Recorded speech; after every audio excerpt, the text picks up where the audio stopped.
Welcome, Tara. Hello. It's been a very long time since we've actually met in person, but we did speak a few times. I got to invite you, and I got the privilege for you to come on my podcast. So Thank welcome. you. Thank you for having me. So you are a master certified health coach, and you have so many certifications. But I'm gonna pass the torch to you to help me understand a bit what you do. That's a good question. So I'm a functional health coach, but I'm also a spiritual coach, and I work in somatics, which is all about the body. The soma is the body, because that was a missing element that I saw in my work for over the last 7 years plus, which was a big disconnect from the body. And it's why I tie in spirituality into functional health. So yes, I'm a master certified health coach, and that entails, working with functional medicine, traditional Chinese medicine, holistic health practices. And then I bring in the energy work. I'm a Reiki practitioner, a somatic practitioner. So I tie that in. My cousin does Reiki, actually. Yeah, she does Reiki. She's a practitioner as well. Yeah. Cool. That's nice. Have you done it before? No, I have not. The extent of my therapy is massage, is just going for a massage, which I don't know if there's anything related to that, which is why when we talked, I'm super interested to have you on here, because I never really delved into that.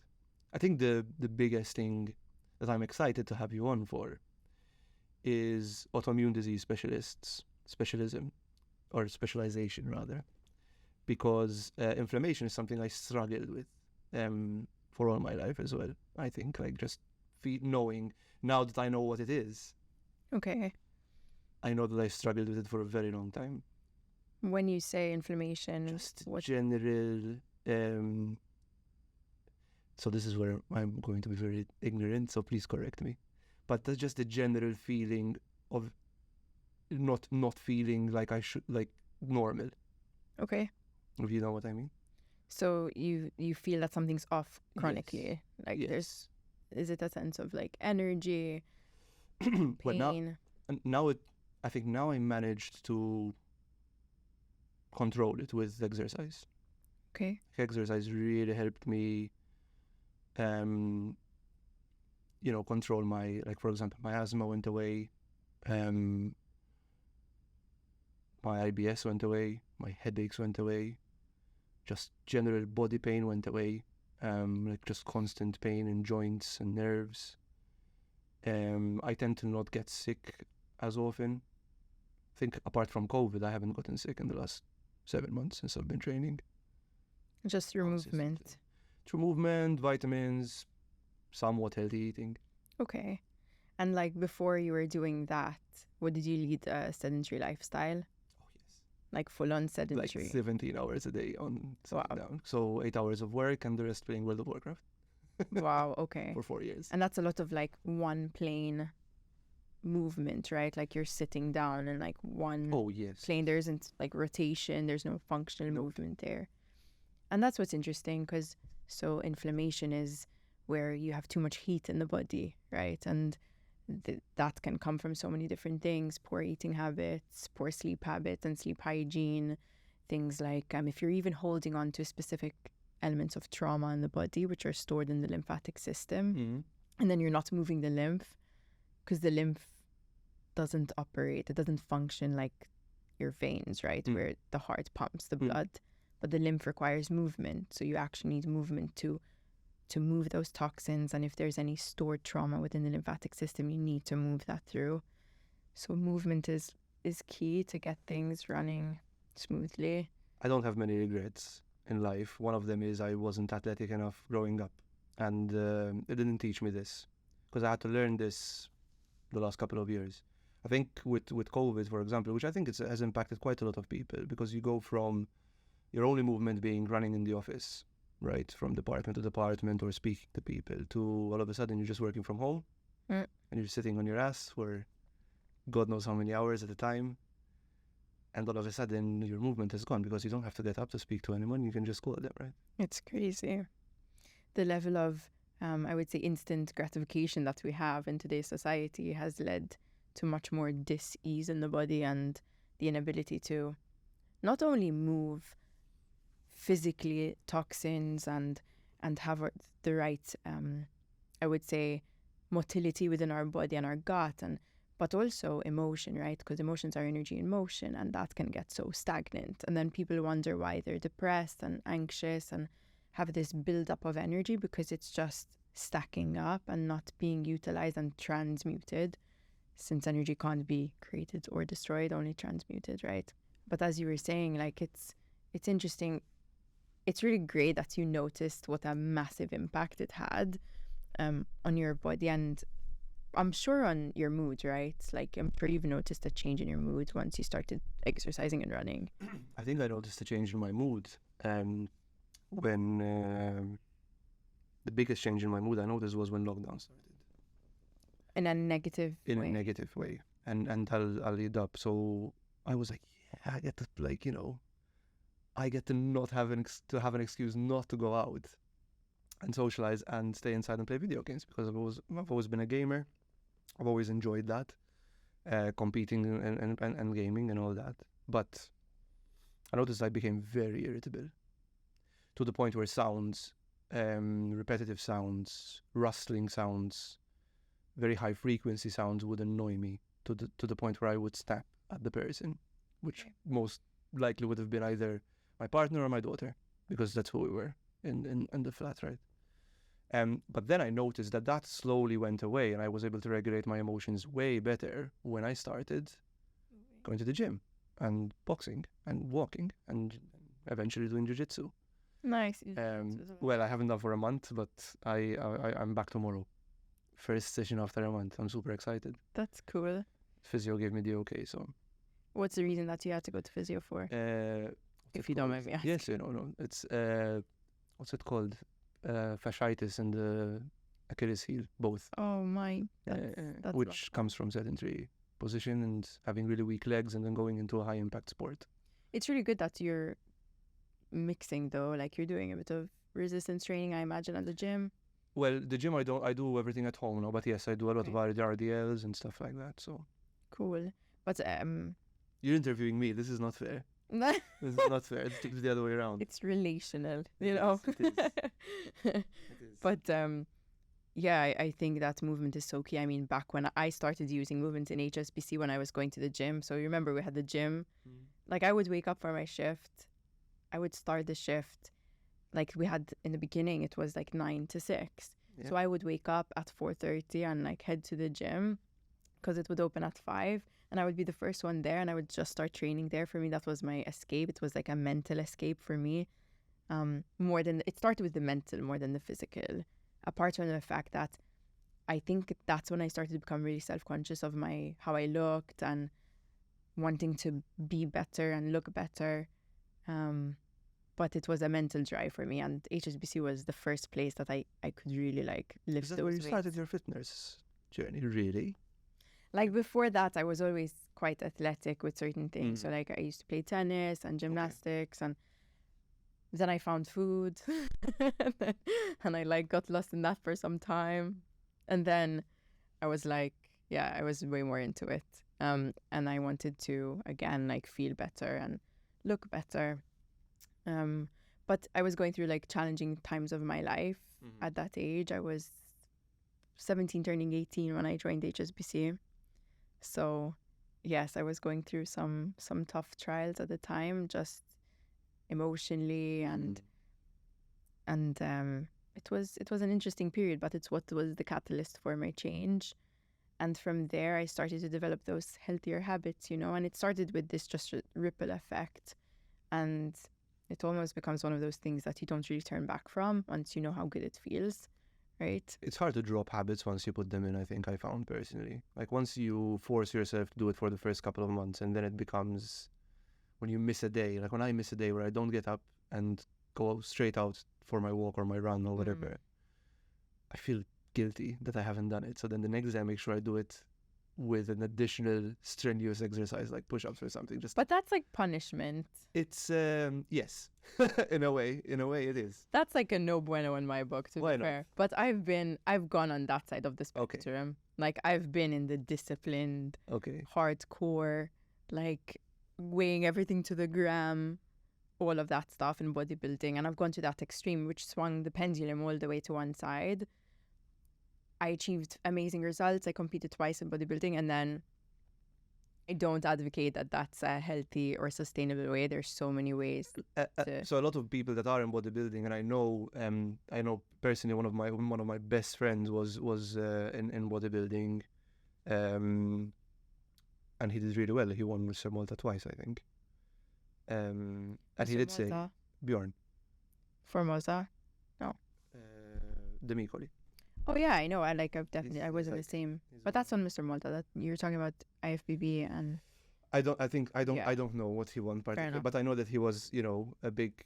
Yes, he was totally into it. But he said it's not a fitness sport. It's not it's not a health. Extreme. It's a very extreme state. So I get that. It's interesting because I think if I didn't have that at the time, like that was the coping mechanism of the time, right? Sometimes I'm glad I chose that as opposed to, drugs and going down that route. Like that was my kind of drug. To be fair, yes, I was quite obsessed. And it taught me a lot about my body and my own awareness. But it also, that whole journey taught me a lot of how it's not something sustainable. It created a lot of body image problems, and I had really bad emotional eating disorders after that. So I don't believe in extremes, which is that whole journey led me into holistic health after I got diagnosed with my autoimmune, because remember what stress you're putting on your body when you're doing such extreme diets. And I wasn't aware that I had so much trauma and stresses. I didn't understand the impact they have on my body, right?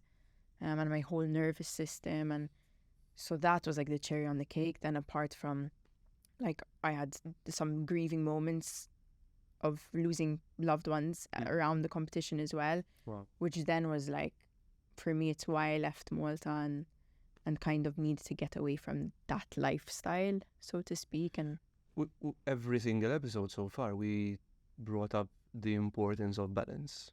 Yeah. And it's coming up again now, because you said extreme is not. So nothing in extreme is good. I think I agree with you here. Like something I've learned in my very short period on this planet is that I was an extremist in everything I did. Whenever I did something, I would put my heart and soul and everything into it. But for a short period, it's great. I think when it reaches something that you're doing day in, day out for months, it then becomes an unhealthy, whatever it is. And that's what I would kind of highlight, because I do have this very all in kind of mentality. So if I'm going to do something, I'm going to do it really well. Mm-hmm. Like I'm not there to half-ass it kind of thing. Can I say you? Oh, yes. You can fucking swear. What does you want? Okay, that's cool. But I'm not gonna half-ass something. So I don't believe that to be amazing at something that you're gonna be a balanced individual. Like I don't believe that that's the case. What I do believe is weighing out the pros and cons of how it's going to impact your life, and just making sure that and other people around you, and then seeing how that's going to be long term, or if you can find other alternatives, right? Like if you tell me to compete again, I would prepare in a totally different way for sure. Do I want to do that to myself?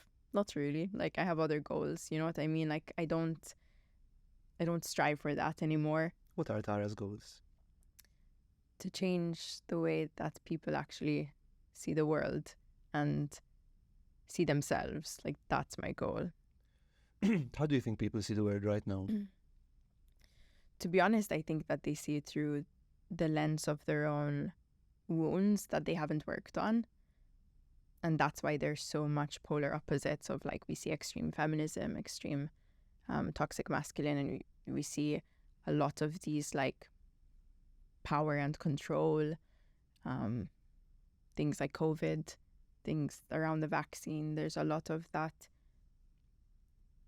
power and control for the mass, like to create fear as well. And I just think that this is all the ego and people looking through that lens of not working through whatever it is that they've gone through and understanding why they're here on this planet. You know what I mean?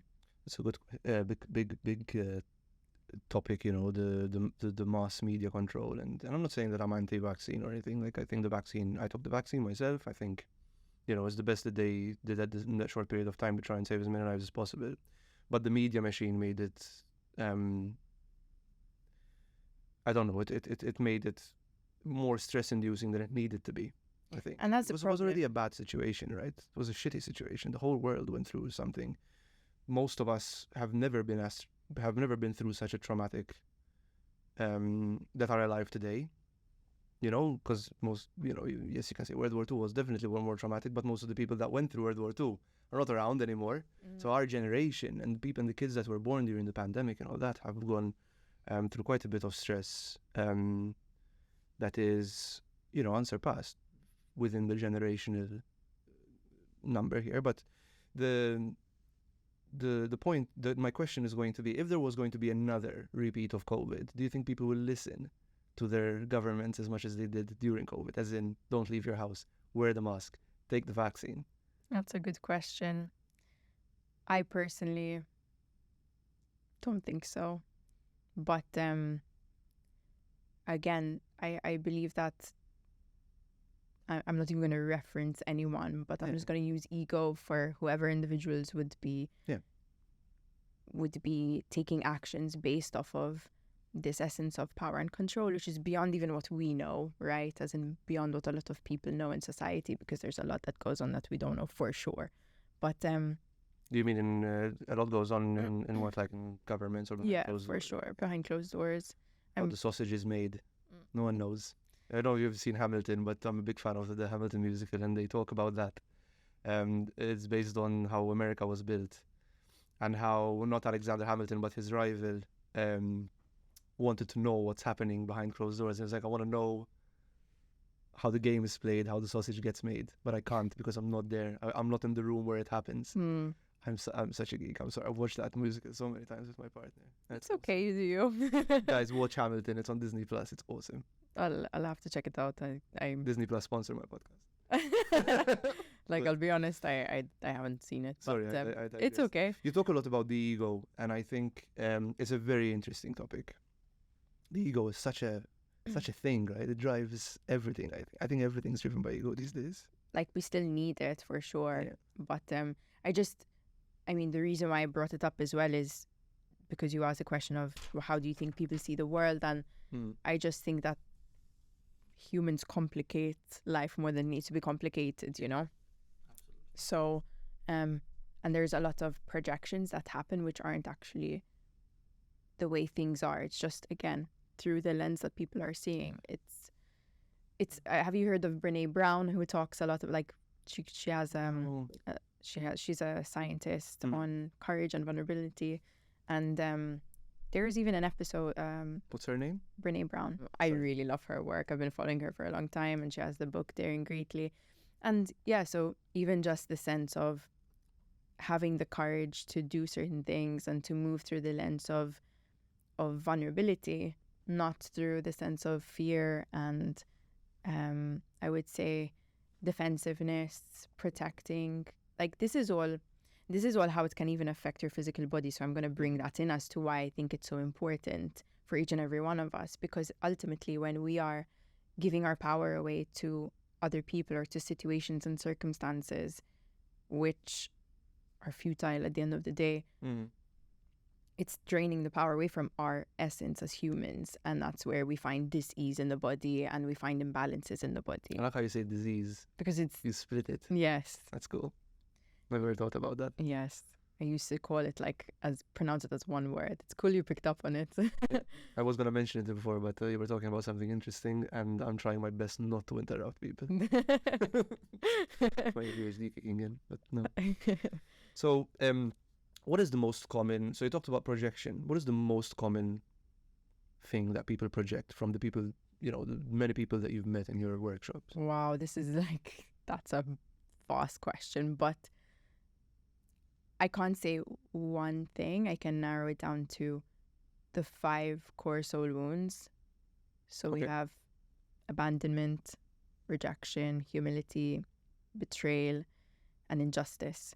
And these happen in different parts of your life. So for example, abandonment is going to be between the 1st and 3rd year of your life with the opposite sex of your parent, for example. So if you didn't receive a certain amount of attention, emotional engagement from that parent, that can create an ego mask that we then portray and bring into adulthood, which is going to look like a deep sense of loneliness, sadness, maybe crying for no reason, the need to drive attention towards us because, again, we feel that we're afraid of not being seen. So just from one wound, one core soul wound, you can create a mask that then you put out into the world, and which is essentially just protecting you because you actually really want connection, but you'd rather live in loneliness because you're so afraid of being once again abandoned. Does that make sense? Yeah. So the projections, there are so many. I meet people and kind of assess and understand immediately where their wounds are based off of the way that they would talk and express themselves. And this is something I would feel into, but a lot of us, we all carry those wounds, and it's up to us to work on them and identify them, right? Like the awareness is the massive part. It's the same when you want to go to a shrink, right? Or to therapy. Like you want to change, because otherwise or you need to be aware of your, I wouldn't say flaw. I don't think they're flaws. I think you just need to be aware of your traits that have developed because of past trauma or experiences, right? And that's something I'm deeply compassionate about, is the fact that we all have our own core soul wounds, all of us. Everybody's fucked up. I mean, you can say that. Like yeah, I can. And it's good to be uniquely fucked up. Like I would say the most liberating thing to do is free yourself from those core wounds, because you no longer have to wear a mask, right? And that's the work I've done so perpetually on myself, and I continue to do it because we're a constant work in progress.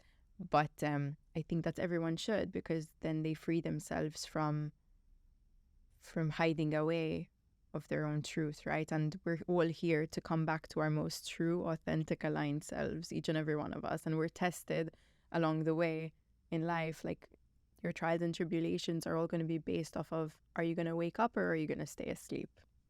Simply put. Take the red pill or the blue pill, right? Oh, I know that one. Sure you do. It's the Matrix, guys. But yes. It's a movie.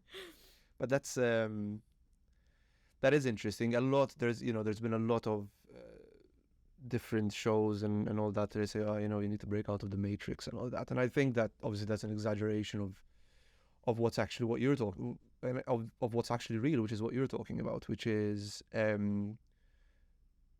people can get weighed down so much by who they think they are because of their past experiences, and they don't realize that the masks they create to try and hide themselves from the world are actually just keeping them from, again, being themselves, being their true selves, right? So I am, totally on board with what you're talking about here. I think I felt a massive shift personally, and I think it happens in a lot of people when I had my daughter, because I was probably still am a people pleaser, where I cared way too much about what other people thought of me, to the point where I constantly repressed myself or how I act. And I'm pretty weird, but the way I act in front of people, because I wanted them to like me, or I took too much shit where I should have said no and placed boundaries with certain people that took advantage of my kindness, for example. But then when I had my daughter, like all of that literally overnight, when I saw the doctor walk out, my daughter was born with a C-section, right? So I wasn't there to see her because the C-section was a full anesthetic. We had a ton of complications. Maybe we'll talk about that in another episode. But when I saw the doctor come out with my daughter, like something switched in my brain. I was like, I care about no one else except those two girls in that room, right? Which is my partner and my daughter. And that was a big switch, which then helped me start working on myself and really develop, to what what you were talking about, which is drop the mask and really work on my trauma. So big trauma, big event for me made me really think that and switch. So can I ask you a question? Sure. So, and before you had your daughter, where did you as Daniel see yourself going? Like which direction? Like how did you see yourself? Good question. I don't know where I saw myself going. In what sense? Like as your own identity, did you find that you knew who you were? No. Okay. I knew exactly who I was back then. I'm very different now because that was 5-6 years ago. I knew exactly who I was when that switch happened in my head. Okay.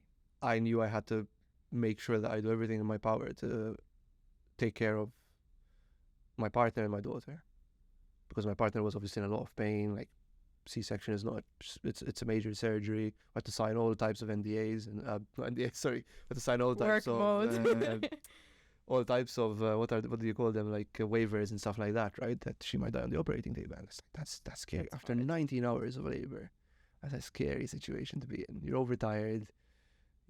I had maybe one Snickers bar or one grenade bar or something throughout the whole day. Seeing my partner go through all that pain, it was already very emotionally drained, and then that switch happened. So I don't know what. How can you explain it from someone who's an expert in these situations where trauma changes people? What do you think happened there? But it's interesting because finally you're like looking at it from a perspective of you stepped into your masculine, and which was the essence of you having a purpose to provide, to protect, to be a communal leader, right? Like communal, I say communal. Yep. But it is ultimately on our root chakra, which is at the base of our spine, is what grounds us, what makes us secure. And this is an energy system that has its own hormones and glands, and that in itself is what can make you know for certain who you are. Like ultimately being rooted and grounded gives you a sense of stability of, I know who I am, I know where I am, I know I'm safe, and this is what I need to do. And most people who don't feel grounded, they're kind of like lost. That's where there's imbalances even in that area of the body.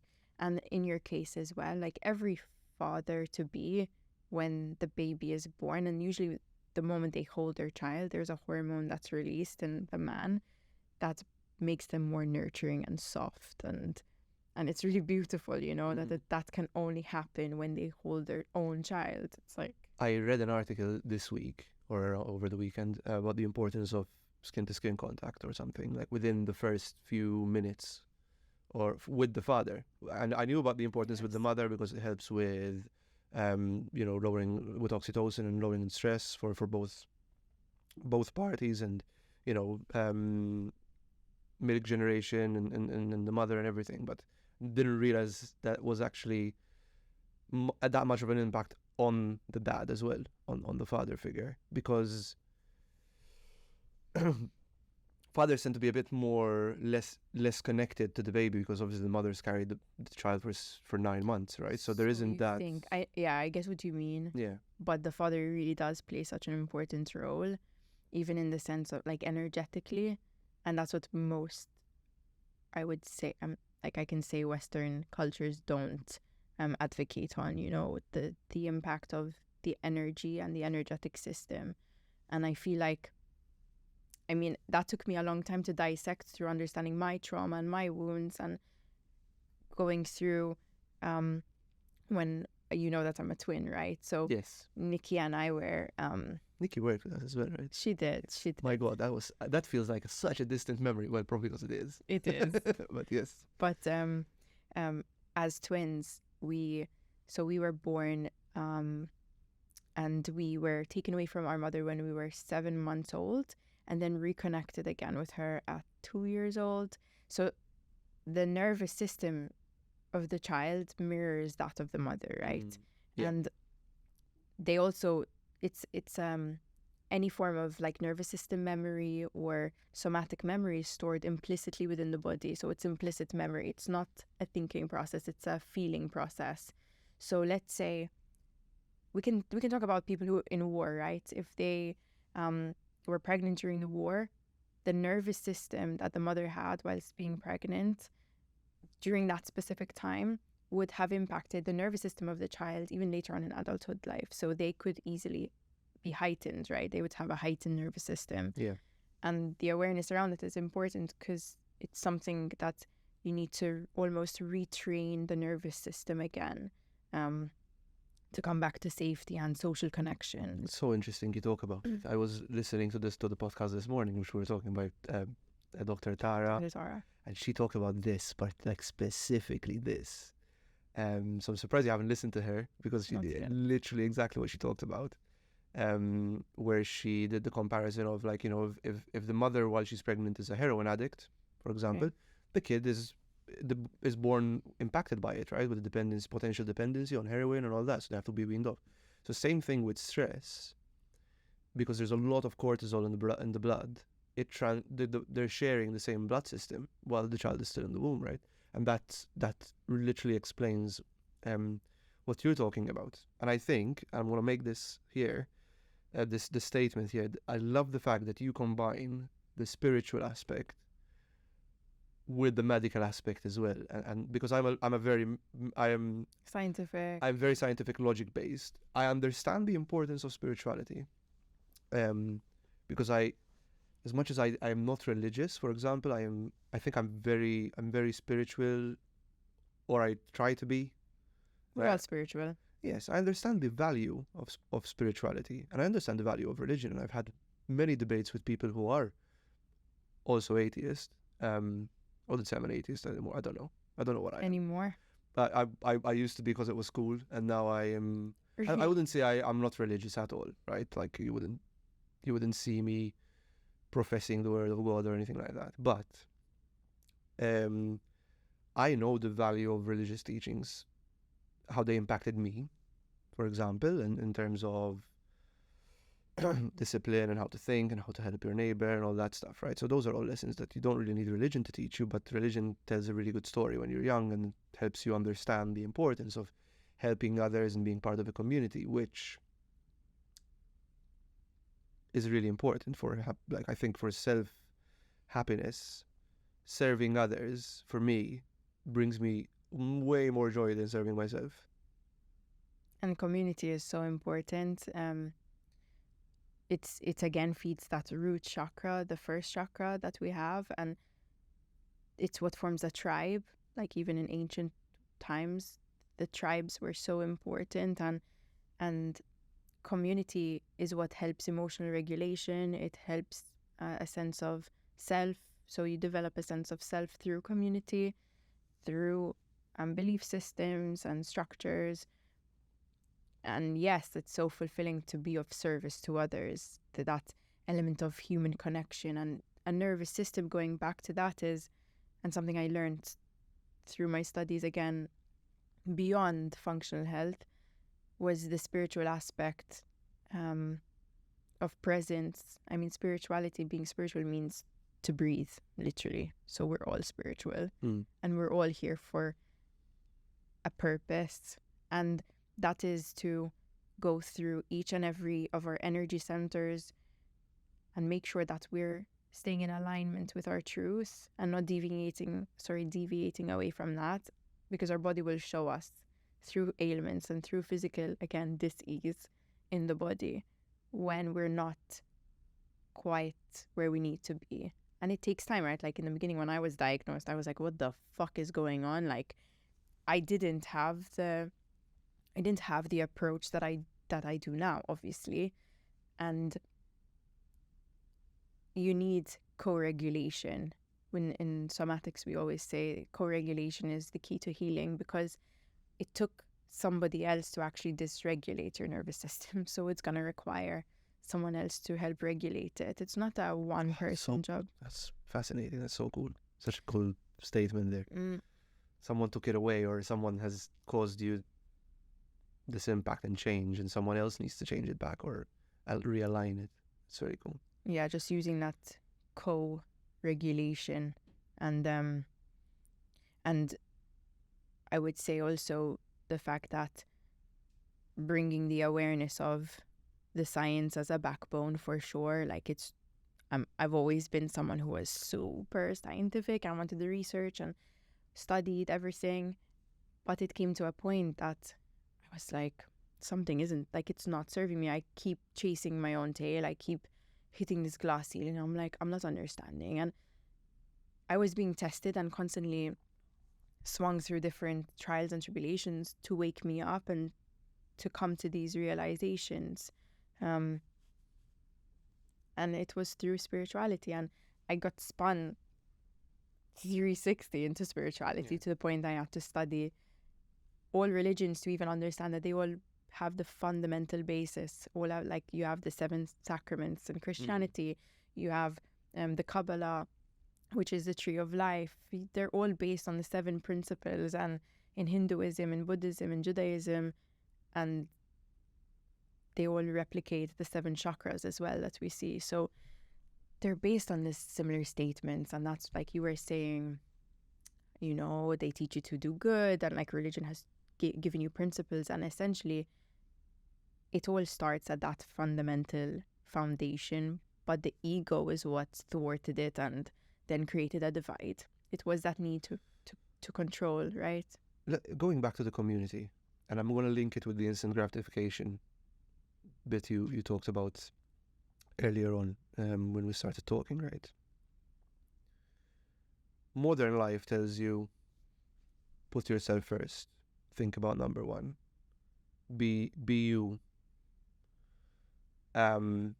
which I agree to a certain extent, but as always, it's been taken to the extent where arrogance and selfishness and egotistical behavior, personally, from my observation of the world, and I spend quite a bit of time on social media, or I used to, because I'm trying to limit it as well. But looking at the world, and, you know, let's talk about Malta, because we are in this island, and it has spiraled into everyone is out for themselves, or most people that I observe within the business world. What are your thoughts about that? Because the instant gratification around it is, I'm going to get quick money. I feel good because I've, you know, fucked someone over that I didn't like, right? Like, I made them pay for something that they did to me, or just, I'm going to look down when I walk into the street. I'm not going to help my fellow man or help my neighbor, you know, or whatever. And there's no sense of community, or unless you look for it. Unless you look for it. I find that people stick to the same crowds, right? There isn't that exploration of diverging. And again, I feel that I'm going to go back to the core soul wounds of people not doing the work. So there's so much fear around abandonment, rejection, betrayal, etc. Then what I can bring in is the lineages we come from, and our ancestors, and everything that they've gone through for us to be here. I do feel that the energetic field around Malta is there's a lot of resistance to opening up to this, even the kind of work that I do, which is more, again, because I think maybe it's not the time yet, but it's where people are, yes, tied into the instant gratification and this like seductive pull of the material world and what you can get right now in this moment to make you feel good, and tomorrow doesn't matter, we'll deal with that, you know. And you see it in, as you said, social media and the party scenes that we have, and the way that people kind of portray themselves to be. But again, so many masks, right, that are being worn. And I see a lot of anger in a lot of our, you know, the Maltese people, which is carried on though from lineages. Oh yeah. Is there a stress crisis in this country? Or an anger crisis? For sure. I mean, you know how you've been seeing guys punching each other in the street lately. But it's really interesting because there's a buildup of energy that people, again, they're not attuned to the fact that we are energetic beings, that there are ebbs and flows, Like, as the seasons change, so do we, even in terms of energy. And it took me a while to finally accept these things as well. But the moment I did, it was just like connecting the dots. But I'm going to bring in the spiritual aspect, okay? But I'm also going to bring in the functional health, which is really important because of resonance. And resonance is what relates to one another, right? At the same frequency. And what we see, for example, I can give you a clear example from a health standpoint, is if we look at healthy organs. So let me just say that a resonant frequency it's going to change. There isn't one specific frequency of a body. Like, my body resonance isn't going to match yours, but there is an average, right? So like, let's say an average healthy organ will be at 62 or 60 plus megahertz, whereas sickness and illness is, let's say, less than 48 megahertz. Parasitic infections are going to be 42 megahertz. Death is around 28, if I'm not mistaken, megahertz. So what do you mean? What's this? How do you measure death? So they're all measured. The energetic frequency, they usually measure through, it's done through a testing plate where they actually measure to see different types of frequencies and at what rates they're vibrating on a vibrational level. Okay. But there is a resonance where you say, bad vibes, like you feel someone has this maybe parasitic-like behavior, right? Where they are just taking and taking and taking. That person, the energetic resonance that they would have within their own body and their own energetic field, because we have multiple energetic fields, they would be the perfect host for other pathogens and organisms, I can say, that resonate at that same frequency. And something I see in my work very commonly are going to be things like parasites, parasitic infection. And I talk about this a lot in my workshops because it's one of the most overlooked, I would say, problem. I can call them physical problems, but they affect mental as well. I can say, let's call it dis-ease again, right, in the body, because there is an imbalance there for sure.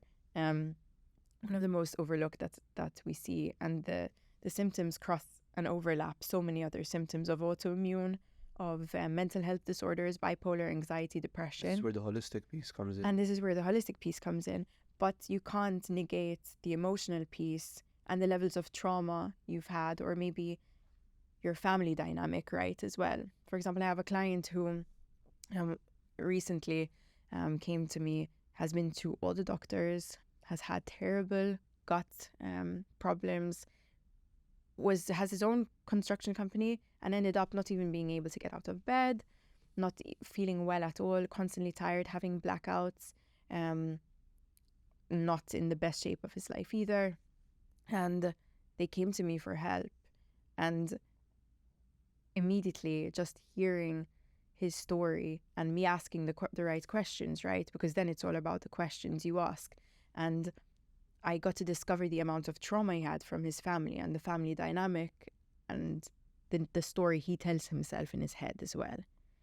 And it's insane because the story you tell yourself every day is what's going to drive the actions that you take every single day. And this guy would take specific actions based off of the story he's been telling himself and the inner critic and the family dynamic. And so in interim of that, I suggested that he gets a specific bioresonance test, which is one of the tests that I recommend. Where do you get such a test? So I have a specific practitioner that does this at Elvis Clinic, and it's a bioresonance and bioenergetic. So it actually takes like this snapshot. That's cool. And it sends photons basically into the DNA and takes a snapshot, and it would tell you exactly where you have energetic imbalances as well.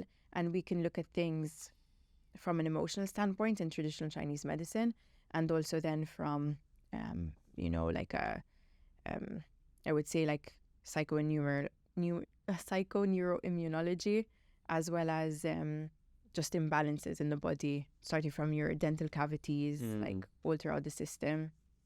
And so this guy ended up having multiple infections in the gut. Then he had also had poisoning from mycotoxins from like a cockroach poisoning that he was exposed to. But it led him to also have multiple parasitic infections like pinworms, helminths. So these are all different types of parasites that they thwart the person's behavior. They thwart their mental function because it steals certain neurotransmitters as their own food, their own nourishment. So like literally like a parasite, what do? They just manipulate you. They drain you. They make you exhausted. And that's what happens when, like, why do you think we call people a parasite? Because that's what happens if you have them internally. And so this person was having very much a parasitic-like environment all his life.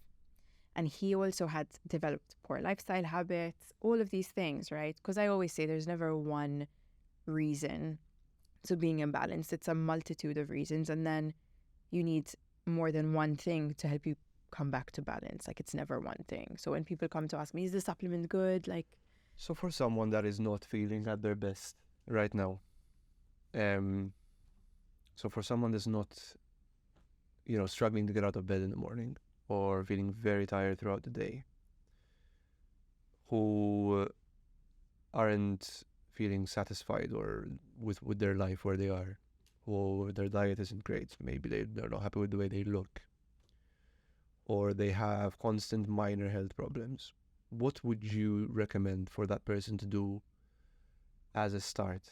Well, first of all, come to your workshops, right? But as a start, like the first step to change, what do you think they should do? I would first focus on sitting with yourself and seeing what comes up, to be honest, in terms of the emotional plane.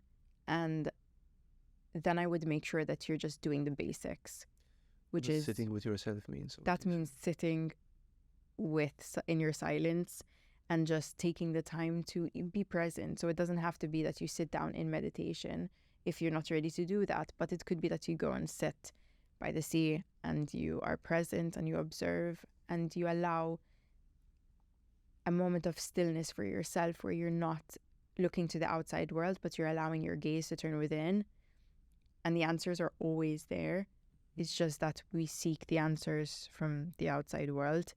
And the reason why people are tired sometimes it's honestly nothing to do with food or lifestyle. They play a role, don't get me wrong, and it's coming from a functional health specialist, but when you are drained or you lack self-confidence and self-esteem within yourself, it drains so much of your energy and motivation, especially in a masculine man, I would say, because that's their purpose in life, is to literally find what sets them on fire and go after it. And if they don't have that drive within them, then it's draining so much of their energy and they're not even realizing why it's happening. They just develop poor habits along the way.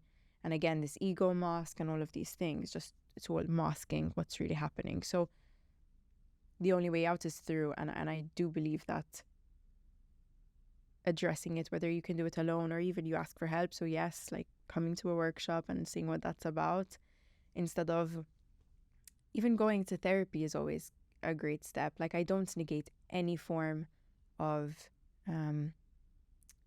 like any modality, I would say. I think they're all important and you have to find what resonates with you. But it's never just one thing. And talk therapy only works so far. Like, because again, like you're re-narrating the trauma or the experiences, and most of what the body resonates with is implicitly stored in our body, in our nervous system, in our limbic system. So it's like, I don't know, if you were abused and you heard a door slamming constantly and you heard things slamming, if you hear them slamming somewhere else, you instantly jump, right? Yeah. Because the body remembers. There's an amazing book called The Body Keeps the Score by Bessel van der Kolk. That's like the straight up one. It's like the best one for trauma. And it talks a lot about soldiers in the Vietnamese War. But I would honestly start with doing the basics before anything else, which is making sure you're sleeping well, because sleep is just so important. It's the best medicine. And today's culture, like I noticed this, even in certain night shifts, like jobs with night shifts, and Yeah. They aren't the best. So they are, and they're really terrible for your health. And there's scientific studies to show increased rates of suicide in people who get even just remotely 4 hours less of sleep, right? Constantly. So I just think that I don't quite agree with certain structures and expectations of the way people are living right now. After working shift work most of my life, and I say most, from the age of 15 up until 29. You worked shift work? I worked shift work. Was it the 2 till 11, like? Or it wasn't I think it wasn't just the late shift. It was the inconsistency of the shift. Yeah. Within the call center, yes, but I worked in restaurants for 6-7 years. Okay. When I was studying. Right, so very late nights. You don't know when you're gonna finish. You know when you're gonna start. You don't know when you're gonna finish. And then let's go for a beer, and then you're out at 7 o'clock in the morning, and then you go to sleep. I remember that restaurant life. Like I've done it for teenage days. Right. So when you're a teenager, it doesn't really impact you, but I wouldn't do it. I wouldn't even dream of doing something like that now. And that's like a really good point, because I hear so many people say, like, but why am I suffering? Like, I never used to suffer, you know? Like, I've always done it. Older. But it's the accumulation effect, you know? Like, if you kick a door once or twice, it might not fall down. But if you keep kicking that door, you best believe it's going to, like, come. You're not going to be 19 for your life. Like, your body, it does after 30. You need to really use it or lose it, right? Like, you need to keep. And we get one. It. Yeah, you get we one. Literally get one. People don't. When I say people, I don't say everyone, but most healthy people don't appreciate how healthy they are until they are not. So true. Yeah, they're not healthy. So true. Very true. You talk about sleep and the importance of it. I always thought that was bullshit. I thought I was like, just sleep 8 hours, you'll be fine. Until in the last 6 months, I have made it a rule. Not 6 months, less 3 months. Made it a rule that I have to be in bed by 10:30. That's amazing. That's actually better than me sometimes. And I am in bed at even 9:30 sometimes, except when I'm filming the podcast. That's usually where I don't keep it up. That's like once or twice a week. But even during the weekends, I allow myself one day during the weekend because it's really good to reset your circadian rhythm, where you can stay up late and all that. It's researched apparently, but trying it out. I do that, like, as in, especially when I'm regimental and I sleep like the regular hours, like I do the weekend where like I stay up later anyway, you know. And plus you do want to live, so like there has to be a gateway of, again, balance, right? Like to have the one-off late night is not gonna kill you. It's not gonna impact you. It's just like having the one-off glass of wine or anything. I'm trying not to drink, but if I go out for a nice dinner, I like a nice glass of red wine. But what I was leading to was that was my first step to then keeping other habits, which is waking up early, going up, exactly, taking my vitamins, brushing my teeth as soon as I get out of bed, doing my push-ups, going for a walk, or going to training or showing up for work, with a plan, having my to-do list ready, getting like regimented and all that. So that really getting to bed early really helped me get up early and then do more stuff. I'm not a believer that you should wake up like do a 3 o'clock in the morning, wake up and then outwork everyone. Because by the time it's 3 o'clock, you're afternoon, you're dead. You have to go to bed anyway. But those are called linchpin habits, right? So they literally, like, it's linchpinning you from one thing to another, and I'm a big believer in that. Like earlier, you said that we don't we were talking about like the fact that sometimes like you do things and you just do one habit and you kind of like can keep going with that and you can stick with it and whatnot, but sometimes you do fall off, like, and I've done it many times where I've fallen off, and it just takes reminding yourself how you want to feel constantly. And there's always lessons in the unknown, in falling off, in moving away, because balance or alignment is a state of being. It's not something perpetual. We don't stay in balance all the time. No. But it's something you come back to. And I think it's just important to know that when you do move away from it, it teaches you something. And it just teaches you more every time. Like the more I did that, the more I learned, oh shit, like next time I need to do this better. Or maybe that didn't work out for me, right? So when I encourage people and even my clients along the way, I'm not giving quick fixes. I'm not here to I don't give people diet plans. I don't do any of that because it's never about the food. It's honestly never about the food. It's always about something way deeper than the food. And then the reason why you can't stick to something. And most of the time it's emotional. It's people feeling overburdened or insecure about themselves, or the core soul wounds. They always come in, right? Always. I like how you go back always to the foundation of it, and it's so important for people to understand that, I think. So, like a lot of people say, oh, I'm on a diet. I was like, you've always been on a diet since the day you were born. You're just choosing a different one. And it's really important to understand that as we evolve and the different phases we go through in our lives, we're going to require different things and diets, etc. Like even with autoimmune disease, because I know it's something that it means something to you, right? It's like it's important to you. There were times that I ate chicken, free-range chicken and rice and water only for 6 months and didn't eat anything else. Like, and then I just reminded you to drink, didn't I? Sorry.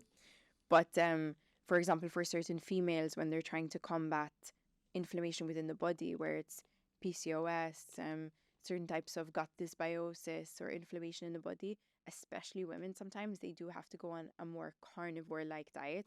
But again, it's just a reset. So it's not a temporary, permanent thing. Who does it? Jordan Peterson's daughter does it. Hey, she's Michaela Peterson. She's full, like, all she eats is full on steak every day. She's full on. But she had terrible autoimmune. I connected with her when I was suffering. I connected with her, and like it was cool because I wanted to. We had decided to do a podcast. Not a podcast. I was doing these like lives on my Instagram every Thursday. Unfortunately, she had got sick and we never managed to. But it was really nice to interact with her for a short time. But that's an extreme case, I think. And because she does say it's not for, like, don't try it unless. And I don't believe that it's for everyone. Like these things are like you need to assess your own constitution, and this is based off of the genetic makeup that you've had, the amount of trauma you've had.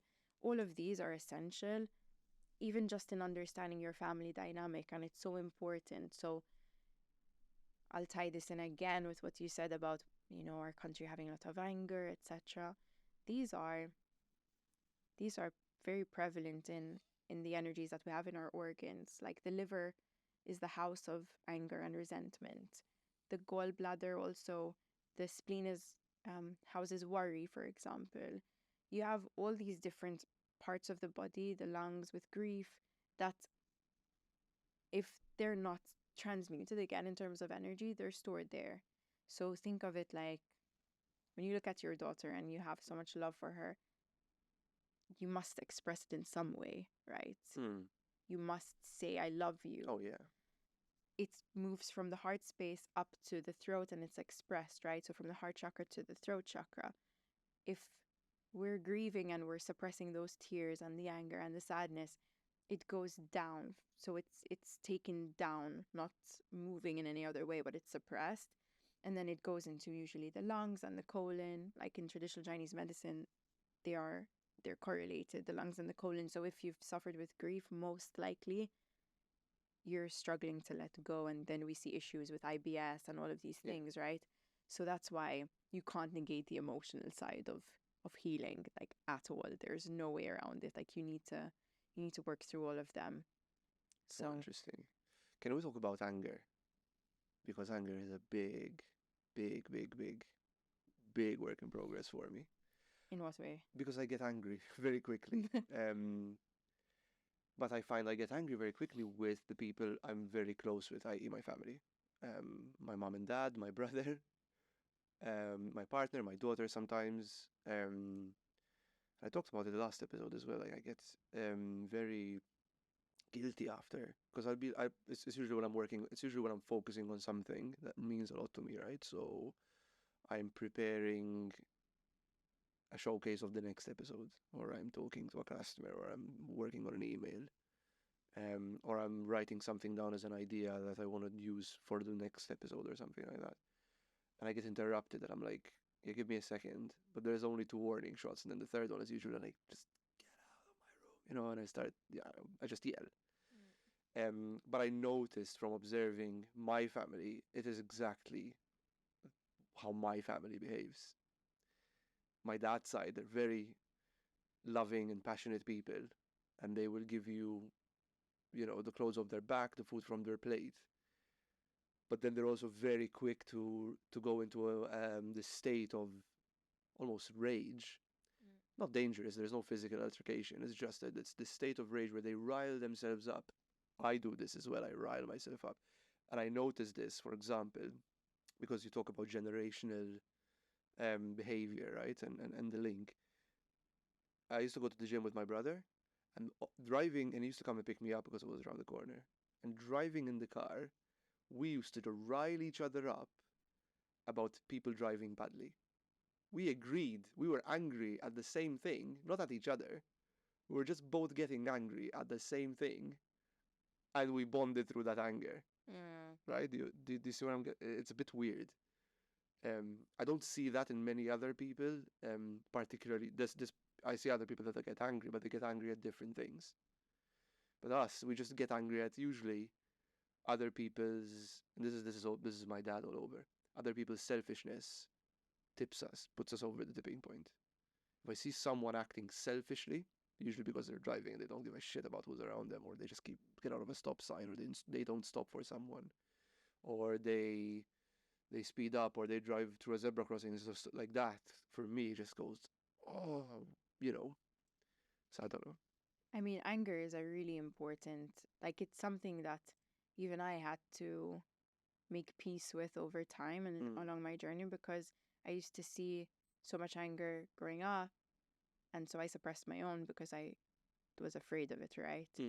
And I allowed others to continue to be angry because I was just afraid of the emotion in itself, and I kept on betraying myself, and I think that being angry is important to be expressed because it shows when a line's been crossed, a boundary has been crossed, right?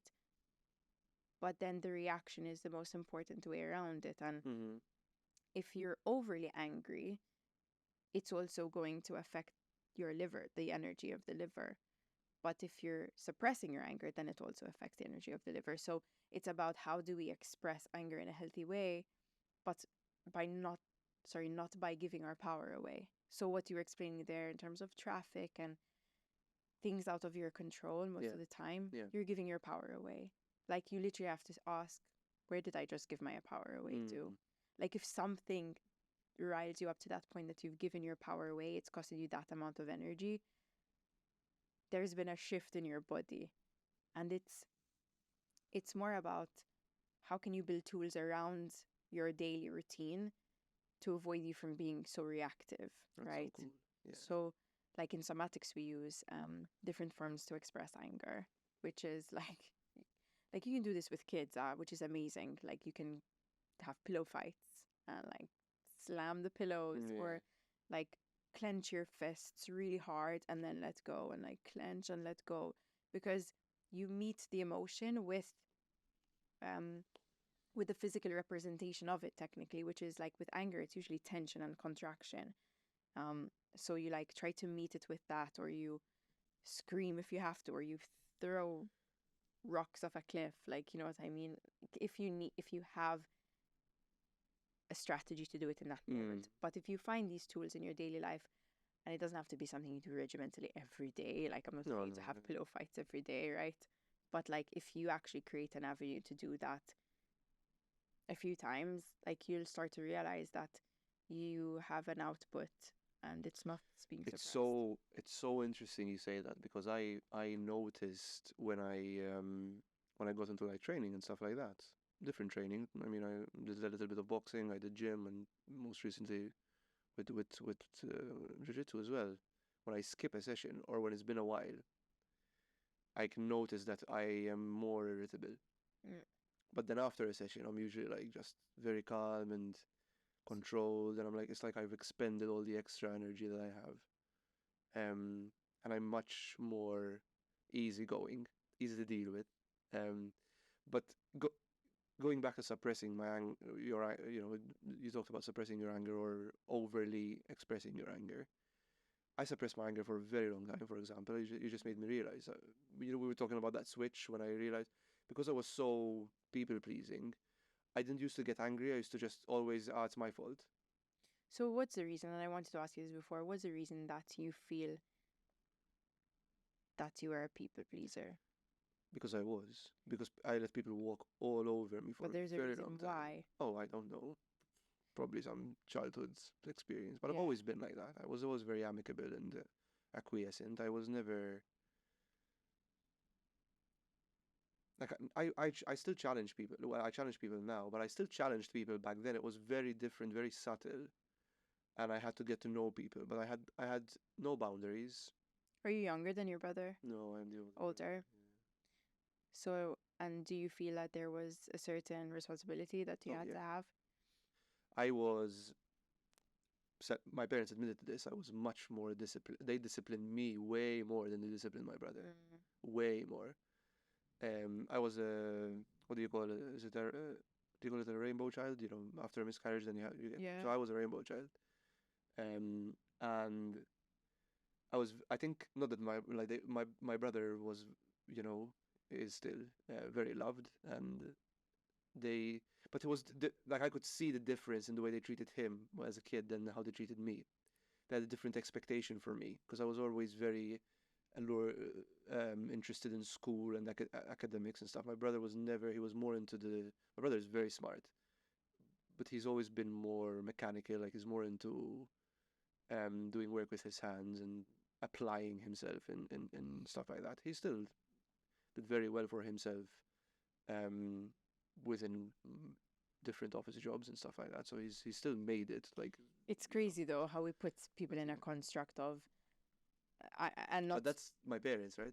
Yes, and most of the time it's the programming of the constructs that we put people into of, like the way you said it, and it's in no way against you. It's just you say like he still made it, and he's still, whereas I don't see any of either of them as something to compare, right? Like, we came into this world with gifts, and I do believe we were all thrown into a system that actually suppressed a lot of those gifts and abilities rather than allowing for diversity and exploration of them. And I think that that's what causes so much unhappiness in people just working and doing jobs that they don't like and trying to earn degrees and all of these things that it's just like you're not even shown other possibilities, so how would you even know? But then there's a longing deep inside of like, but I don't want to do this, but then what am I supposed to do? And I see that a lot. I mean, I know I felt it before when like I wasn't really a person. I wanted to be a lawyer, and then I was like, no, I don't want to be a lawyer. And there was so much of me trying to understand why I was here. Like, I was definitely that type of person, like trying to understand, because I knew that I came here for a reason. And it was this deep knowing. So I always knew from when I was a kid that I wanted to help people, like since I was a young kid. And yeah, like compartmentalizing how others like should be. And it comes from all of these scripts and old programming, especially from previous generations, which they do have certain scripts, right? And they actually never addressed certain things before. They never did. But so I agree. You said about being thrown into a structure which kind of suppresses it and all that, right? We're talking about civilization, modern civilization, particularly where, you're required to go to work and all that stuff to participate within society. I like this word, participate. Yeah, because you are part. So and this is where I'm going with this. This is where I think that the way I think about participating in society is, it is a choice. You could always just go off grid, right? You can just not participate in society if you want to. No one's stopping you. But the good thing about society are the perks that come with it. The level of safety, access to food and water, and all that stuff. But we're in a state now where what a privileged era we live in, where we can have these conversations, right? Because our parents didn't have that privilege. Yeah. Their parents didn't have that privilege. They didn't have time to stop and think because every day they had to fight for survival, right? So unless you're born into a rich family, which was very rare and still is, you had to hustle. My parents both worked blue-collar jobs, they didn't have an education. My mom was the eldest of the family, so eldest woman of the family has to take care of the kids. That's how it was. And, my dad went into mechanical engineering and all that. He did some studies in trade and all that, but he still had to struggle physically very much throughout his whole life to put bread and food on the table, right? So what a privilege. And this is my point. I might have gone around the bush a bit, but or the clock or whatever they say. What a privilege it is that we can sit here and talk about what you want to do as a parent, not you particularly, but to our listeners as well. We're in a state of the world where you can talk about what you want to do, and you have the time to sit and figure it out. And we have the means and to access information in the touch of a fingertip, which was never in the previous, in the existence or the recorded existence of humans available to us. So I think it's yes, society does come at a cost, but I think that again, if you get out of the programming of I have to do, you don't have to do anything. You don't have to do anything. You can choose what you want to do. True, but there are people still living off of scripts, thinking that that's the way that they need to go about in order to live a fulfilling life. And also society right now, the way it's programmed and the way it's functioning, it's even overstimulating a 9-year-old child. Oh yeah. Like way before their brain can even develop to absorb all of that and on all of these sudden changes. And when you see them with like iPads and I have my nephew who's 5 and like I spoke to my partner the other day because I told my partner, I was like, he's 5, and he's like, he's 5. I'm like, how old did you think he was? Like, I thought he was 12 or something. If you call my daughter while she's in the house, she will walk into the room like this.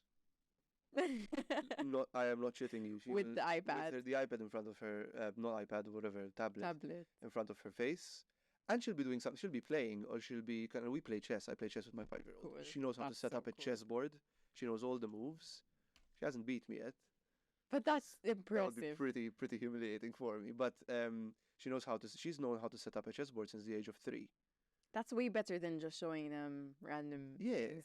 But she'll be doing it, and she'll be doing something else. And I'm like, my God, she's just like me. Totally. I'm like that. I used to always watch TV, and I'll be doing something else. Like, I'll be gaming, and I'm watching a movie on the other side, right? Like, I'm just overload of the senses, which is so... I was talking about this the other day because I know when I'm dysregulated, when I'm with my laptop, wanting something on the TV with my phone, I'm like, whoa, man, like, that's when I know I'm overstimulated. I've noticed myself now that I try to stay focused on one thing, that whenever I do that, that's where and as soon as I realize it's like, that's it, switch it off, I'm done. I need to go and sleep, or I need to go for a walk, or I need to do something that is boring.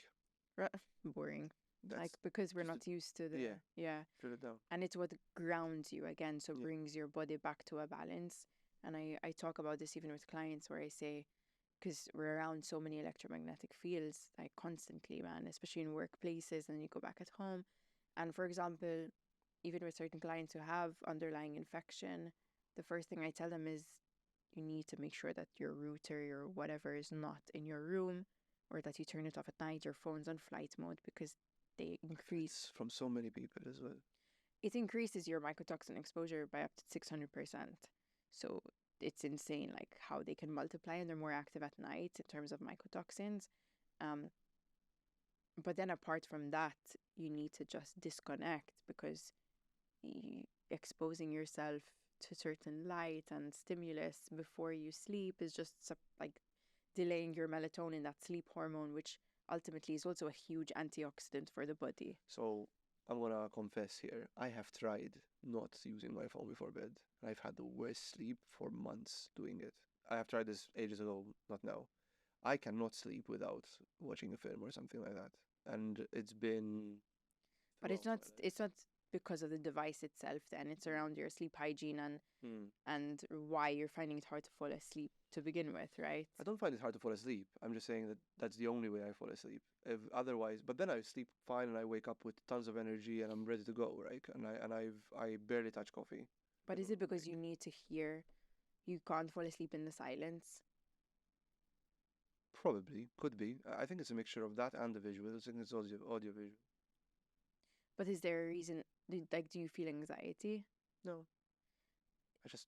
Was it the habits from when you were really young? Yeah, I used to watch TV when I was young. But I couldn't sleep without TV because I remember my mom used to take we had this little black and white TV that I had in my room. And she used to take it out, and I was like, no, I want, and I used to wake up in the middle of the night, drag it back in my room, and switch it on and sleep because I didn't sleep. Wow, so it's like it's dating back basically. Yes, very young age. Like when you have something really wired into you, it does take time. It is possible. I mean, you definitely can do things to support avoiding the blue light. Like there's an app I always recommend, which I had learned from Dr. Matt Walker, who is the sleep scientist. Oh yeah, I remember his name from somewhere. Yeah, he has Why We Sleep, the book as well. And he recommends, I would say, f.lux, Lux. Because there's blue light as well on the phone. I think I always have it off or something like that. I'm looking at it now.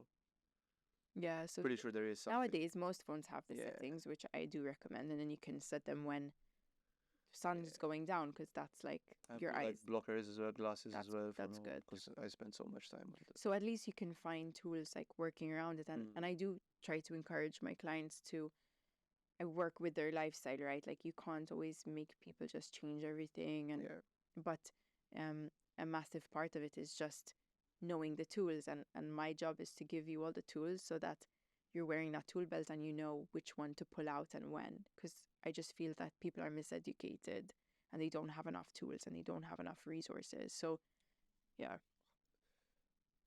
I was going to allure to that as well, because I have the same opinion. I think that a lot of people don't, that's not no one's fault, is like they don't seek out that information freely. And I think this is one of the reasons I wanted to do a podcast as well, is because I love learning new things and I love doing new things all the time. A friend of mine, a very good friend of mine, we were having a drink and he told me, every time I meet you, you have a new obsession. You're doing something new. He was like, what's this one? I was like, I told him, I'm starting a podcast. I was like, yep, there you go, that's you. You're doing something new. And I'm like, like that's how I keep going. Because I wanted to start a podcast for a long time. I've been thinking about it for years, and I was like, I would love for people to have one. I would like to have just my own thing to meet interesting people locally, because Malta is I think a partner said that Malta's full of interesting people, and there's so many like characters and cool people that are on this little tiny rock, right? That it would be a waste not to have these conversations. But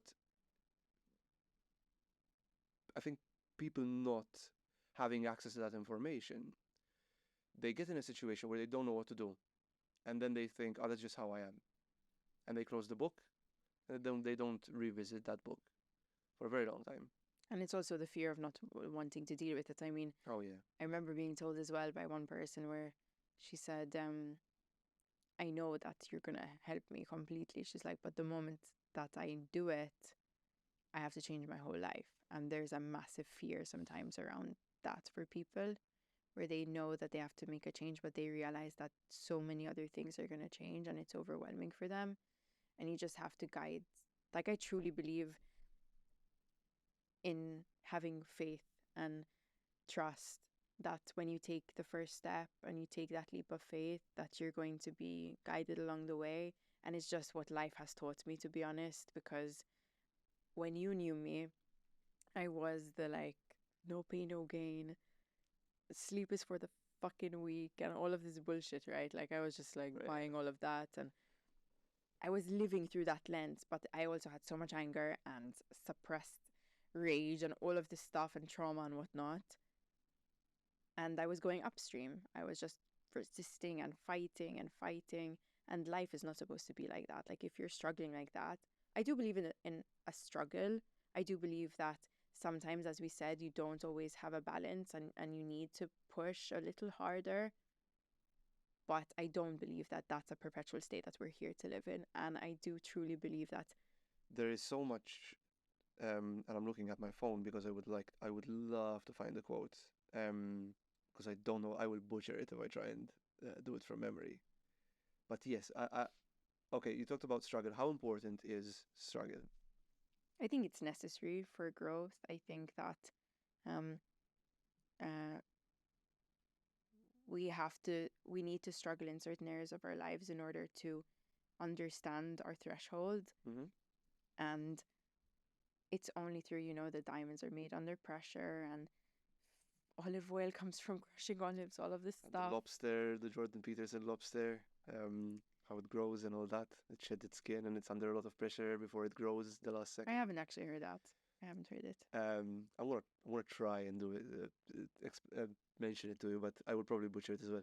So anyway, lobsters, how they grow is that they've obviously got the soft skin inside and there's the exoskeleton, but they shed that skin as they grow. That skin doesn't grow with them, right? So they shed it just like a snake. But at the very peak, before they need to shed that particular shell, the pressure is so immense, they're under so much pain. Wow. That they go and hide under a rock to protect themselves while they're shedding, because then the new exoskeleton is a bit soft until it forms and whatever. So it's a big analogy of kind of how life is when there's so much cliche, like it's always darkest before the dawn, right? Like it's gonna be really really hard until it's not anymore, because then you're gonna shed that exterior shell and move on to the next level or the next stage. And looking back in my life, and I'm sure everyone within their professional, within their personal relationships, the importance of struggle pushes your relationship to the next level. Like tough times as a couple. Like with my partner, we've been together for 9 years now. It's the tough times that then made us love each other more once we've been through them. And we've been through tough times because of deaths in the family, or communication breakdowns, or the birth of a child. Like that's a big pressure on a couple. That's why most couples, the first 18 months after having a kid is the peak in which most couples break up, because usually after 18 months that means that you've surpassed the hardest part of having this little kid that it's a vegetable for the first 3 months. There is nothing really that they can't do anything on their own. They can't move. So your job is to just keep this thing alive, and your relationship automatically struggles because of it, because you're focusing so much. But yes, so that's the analogy. That there's always the pressure will build up until then the next level comes up, and then when you grow, it'll feel all worth it, and there's that sense of relief of like, I've reached this next step now. Like I've got my degree, or I got that promotion, or I've learned this skill particularly, or I've done this. I've taken my first call in a contact center. I've done my first patient as a doctor or doctor trainee, right? Or my first IV, and as a nurse. There's so many other. And I truly believe that as humans we thrive of struggle. Like we need that. We do need. So I'm all about coming back into balance and into this parasympathetic state, which is that calm, rest and digest. But we do need the triggers. We do need that sympathetic state. We can't always live in one state of being, because it serves us so much in order to develop and to grow. And what's really interesting is just I know that I found myself where I am now only because of my darkness and darkest times and the rough times. And even where I am now with health is after battling all of that with autoimmune disease and again being given labels, but I never wanted to identify with the labels. And that's what I really try to emphasize. At least this is my perspective on life, of not identifying with the struggle. Allow it to teach you something, and then use that as your fuel and transmute that energy into something better that you can use, right?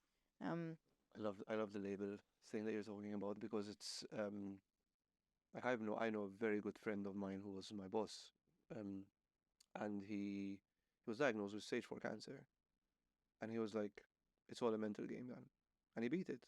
Stage 4, right? Like stage 4 is usually terminal in my, I don't know, I'm not an oncologist, but in my understanding, stage 4 is pretty much a death sentence. Maybe not as much this time or age, but I remember speaking to him. I was like, I'm so sorry. Like how are you feeling? Right? This guy had just had a daughter younger than me. Like that's just horrible situation.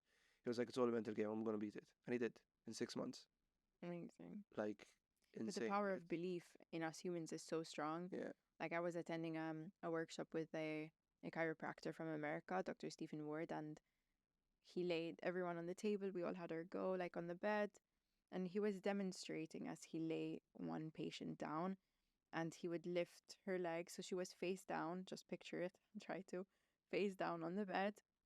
And he would bring her legs at a 90 degrees so that he would see if her feet, when flexed, would be at a balance, right? And most people have a pelvic tilt, or they have a tilt because of the way that they sit. So one leg would be shorter than the other. And so we saw it initially, and one foot was shorter than the other.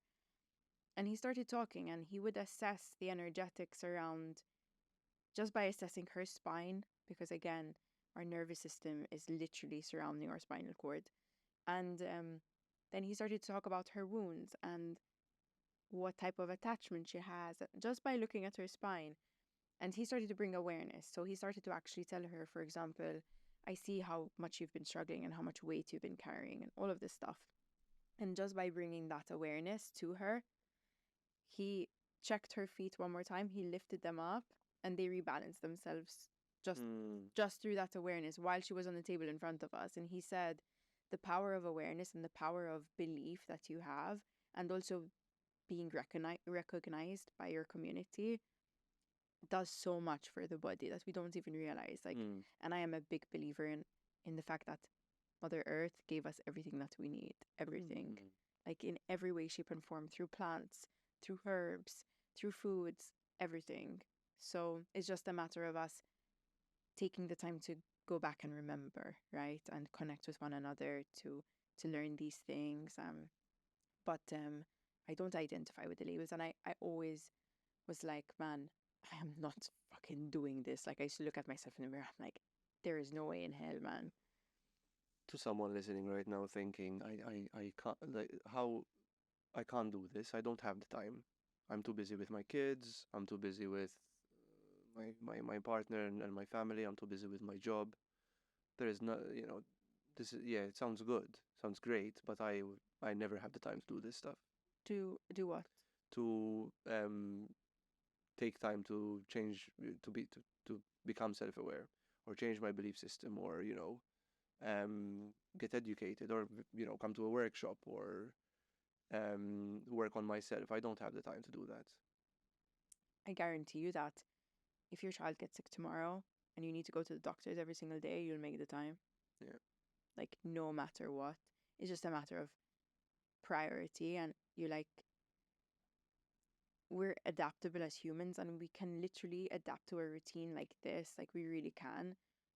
The moment people need to fit in taking their kids to school, they can adapt, after months of summer holidays. Like, we can make the time. It's just, there's the moment where the fear steps in, or shit, I don't know if I can do this. And then we create that narrative of, oh, I don't have the time. But initially there's a deep rooted fear of, I don't know, like, what if I can't do this, or what if I fail? That's what we have to address, not the time issue. For me, when you say I don't have time, I'm like, okay, well, make time. Why don't you believe that you can do this then? Like, where are you betraying yourself and your own ability to see this through? What have you tried that didn't work, that you lost trust in yourself? Or who lost trust in you? Or who made you feel like you couldn't do it, or didn't see you for your efforts?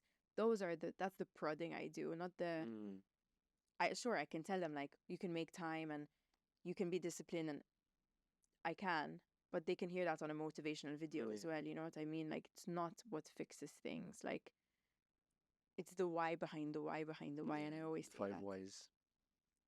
Like, I'll ask a million whys if I have to. But so you don't focus on the what, you focus on the how specifically.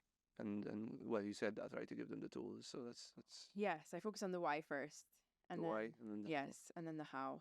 And like, when they realize that they have multiple tools and they can use them at their own, like, kind of observation and understanding, that's the most important, right? Like, and again, you have to go back to the drawing board and see, like, what happens, because when life hits you and you're in this stress mode, which is gonna happen, you might not be able to use the same tools as you do on a daily basis. You have to get new ones out, but you need to understand, and this is why I dedicate time to learning more about other people and the way that they behave, and the way that they feel and understanding the body to that degree, because the body is what tells you what's going wrong. And then having the tools to address that it's going to help you no matter what. You just need to take the time, the priority to learn it. And like you yourself can, for example, like I told you, you can come to, for example, one of the workshops, right? From that one workshop alone, you won't walk out the same as you walked in. And that alone, most of people who have come to my workshop said that it's changed the trajectory of their life. And it's because I bring in the feeling of what it feels like to let go of what doesn't serve you. It's not just about telling you to do this and giving you the right supplementation. Like, you get the feeling of what the somatic release is, because we have to clear out what doesn't serve us. It's something you have to do energetically. Like, what isn't serving you anymore, it has to come out because it's been taking up space. I'll make a deal with you. I'm going to attend the workshop. That's cool. You should. I will attend the workshop, and I will. When's the next one? This Saturday. This Saturday. 30th. Can I? What time is it? From 1 till 5:30. No, I'm literally, because I have training on Saturday. I just want to make sure I can go. But 1 till 5:30. Yeah. I'll need to check if it's okay to dip out for that time, because my partner might have something going, so I don't know. Sure. And can I last minute book, or is it? Yeah. Like, message me, because there's limited space. Because I'm VIP, right? Yeah. Well, I'll see what I can do then. All right. I will attend. I will come. Cool. And so I had two questions, and there is a degree of for in terms of non-traditional approaches, right? You've got Eastern medicine, you've got chiropractic care, for example. There's an element of cynicism when it comes to that approach from a medical standpoint. I know. And we talked about it, we touched upon it briefly, which is the link between the spiritual and the medical, right? And I think the spirituality fills in the gaps in terms of what science hasn't yet been able to explain in terms of behavior, no? Although you can't you can't lead a spiritual life without actually appreciating the scientific, and vice versa, like, truly. And we're here to have a human experience, and I just believe that you need to have both. You can't have one or the other. And science in itself is spiritual. Like, I truly see that. And even Albert Einstein was extremely spiritual and encouraged the use of the imagination. Absolutely. But my experience with chiropractic, for example, has been I remember I had I had a couple of herniated discs in my back, my L4 and L2, and I went to a chiropractor. And I remember that day, he really helped me. Like, he told me, put ice on it before you come. And I put ice on it, and which reduced the inflammation. And I was able to actually walk and go to the doctor. Because I was in bed for almost a week, unable to walk. And this was just because I had moved. I pulled my back, Lily was there, actually, just after we moved in our first flat. And it was great. He did all the cracking and all that stuff. And I was like, this feels good. And my back obviously naturally healed. But he was like, I have to keep coming every week. And he was charging me about 60 euros every week, right? Which was like, this sounds a bit Ponzi scheme-ish to me here. Like, you're charging me this amount of money. And then I went down this rabbit hole of chiropractic care on the internet, saying, it's a pseudoscience. It's not as good as they say it is. And some people use it to the advantage of thinking it's an all healing power in terms of chiropractic care. So me being obviously back then not very knowledgeable around it, I was like, it's all bullshit. This doesn't work. Nothing chiropractic is beneficial. It's all a hoax. So that was my understanding for a very long time. But then there's a guy on TikTok who is a chiropractor.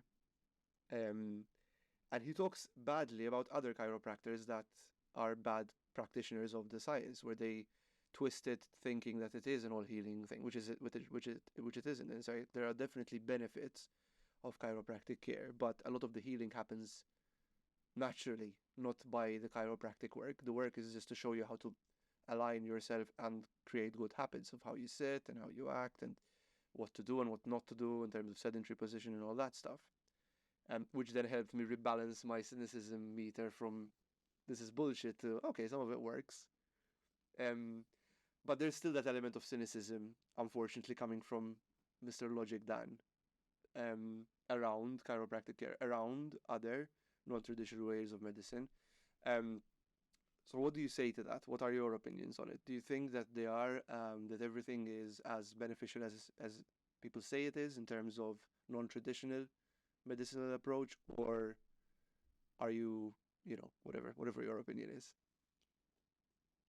I think that people rely too much on one thing to be their go-to instead of understanding that these are all modalities, tools that are required in specific phases of your life, or when something is out of balance and you just need to grab that particular modality.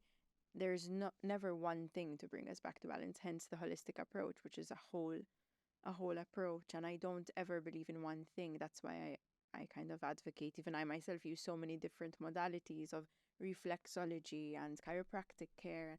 And again, going back to chiropractic care, there's a lot of chiropractors that, and I only learned this from Dr. Stephen Ward, where it's assessed in a completely different way, and even the way the people are recorrected and their whole spine is recorrected is done in a different way that sometimes causes more strain on people.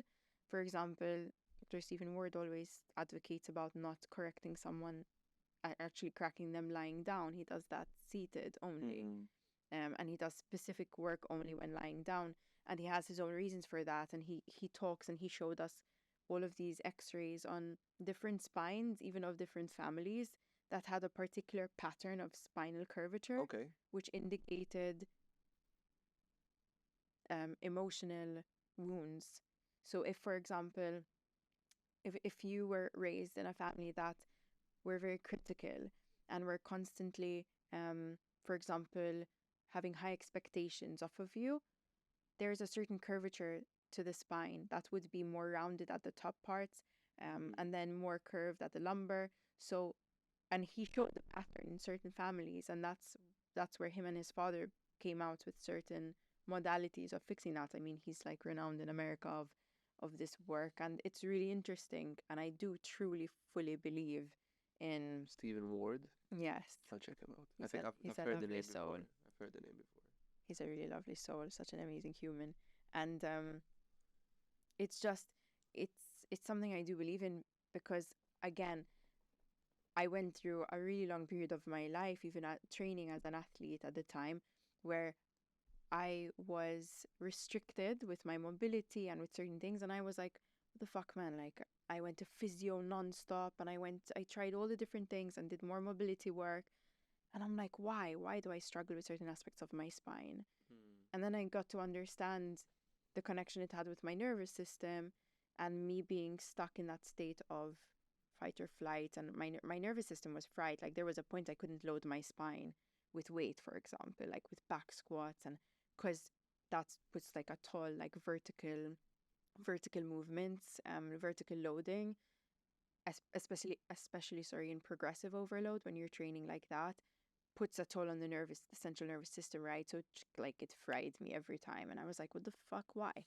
But you can't negate like those levels of trauma and the past and the history and all of that, right? And the nervous system, even in utero, like my mom was quite on the drugs and all of that when she was pregnant with me and my sister. So that's like all relevant to how the nervous system responds and what it can take, right, during those times. And then when you grow older, you still have the propensity to struggle. So that's something I knew that I had to work on and keep supporting my body with. And I steered more into the chiropractic work, leaned away from physio. All of them were relevant. All of them played a role. I don't believe in hating on different modalities, like everyone's so defensive. Do I think that everyone practices in the right way? Or yeah, I could say, do I believe that they practice in the right way? No, I don't. But I do believe that every single modality serves a purpose, including Western medicine. Yeah. Like Western medicine can save lives. Western medicine has its place. But the problem is that it's the only thing that is relied on as a script, as what we were born into, rather than understanding that our body operates as a whole and look at it as that first. And then when you have something severe, like you break a bone or you require antibiotics when you're fucking need an operation, right? To avoid that stuff. Yes, that serves its place, right? And a lot of the other medicinals are treat the symptoms and not the actual cause. Mm-hmm. So you're depressed, yep, take antidepressants, but they're great, they work, but antidepressants aren't good if you keep taking them for the rest of your life. Oh my God! First, I mean, SSRIs are literally destructive to the. Right? Yeah. They're just so destructive to the gut lining, and they would basically stop you from absorbing certain nutrients anyway, causing leaky gut, which is that intestinal permeability. But apart from that, it's the why we're depressed, and there's those two routes again that I'm going to address, which is it could be the spiritual aspect of, are you identifying with someone as you that you don't want to be? Like, it's like you're depressed, but you need depressed from playing this fucking mask and person that you don't want to be anymore. That's why you're depressed, because your body's showing you, like your spirit, is showing you, hey, this isn't who I came here to be. That's something Jim Carrey said as well. Yes, Jim Carrey. I remember that. Falls up, yeah, because he does. He's I love very him. spiritual. Yes, I love the guy. I do love him. Jim Carrey's awesome. He's amazing. I mean, to be honest, he has been a big part of our childhood. Our generation has grew up for sure with The Mask and Liar Liar, and all the big films. But yeah. But then the depression aspect from the functional health point, there are so many. I mean, one of them is hormones, where we can see like a massive shift in hormones, which can cause depression, especially in women when they're suffering with a huge hormonal imbalance. But then there's this massive craze, especially on social media, of hormonal imbalances. But hormones are just the messenger. Yeah. And this is why I go back to, they're only telling you that something is off. It's the same like high cholesterol. Instead of treating your high cholesterol, technically that cholesterol is a sign. It's like if you go for an operation, your cholesterol is going to be high because it's showing you that there's been an inflammatory marker. It's an inflammatory marker. It's that marker basically. And so instead of treating it as just that as a problem, there's a reason why. And most of the time what I'm seeing is an overload on the liver and the gallbladder, and we live in a very liver and gallbladder dominant society. Again, this anger, frustration, irritability, and that weakens the liver and the gallbladder, which is the main filter for so many toxins. Lack of sleep, it narrows the bile duct. So we have all of these things that inhibits your liver, your organs from functioning properly, and that can lead to things like depression and so many other ailments that we see in practice. So interesting how everything connects together. Everything's connected. Everything affects everything.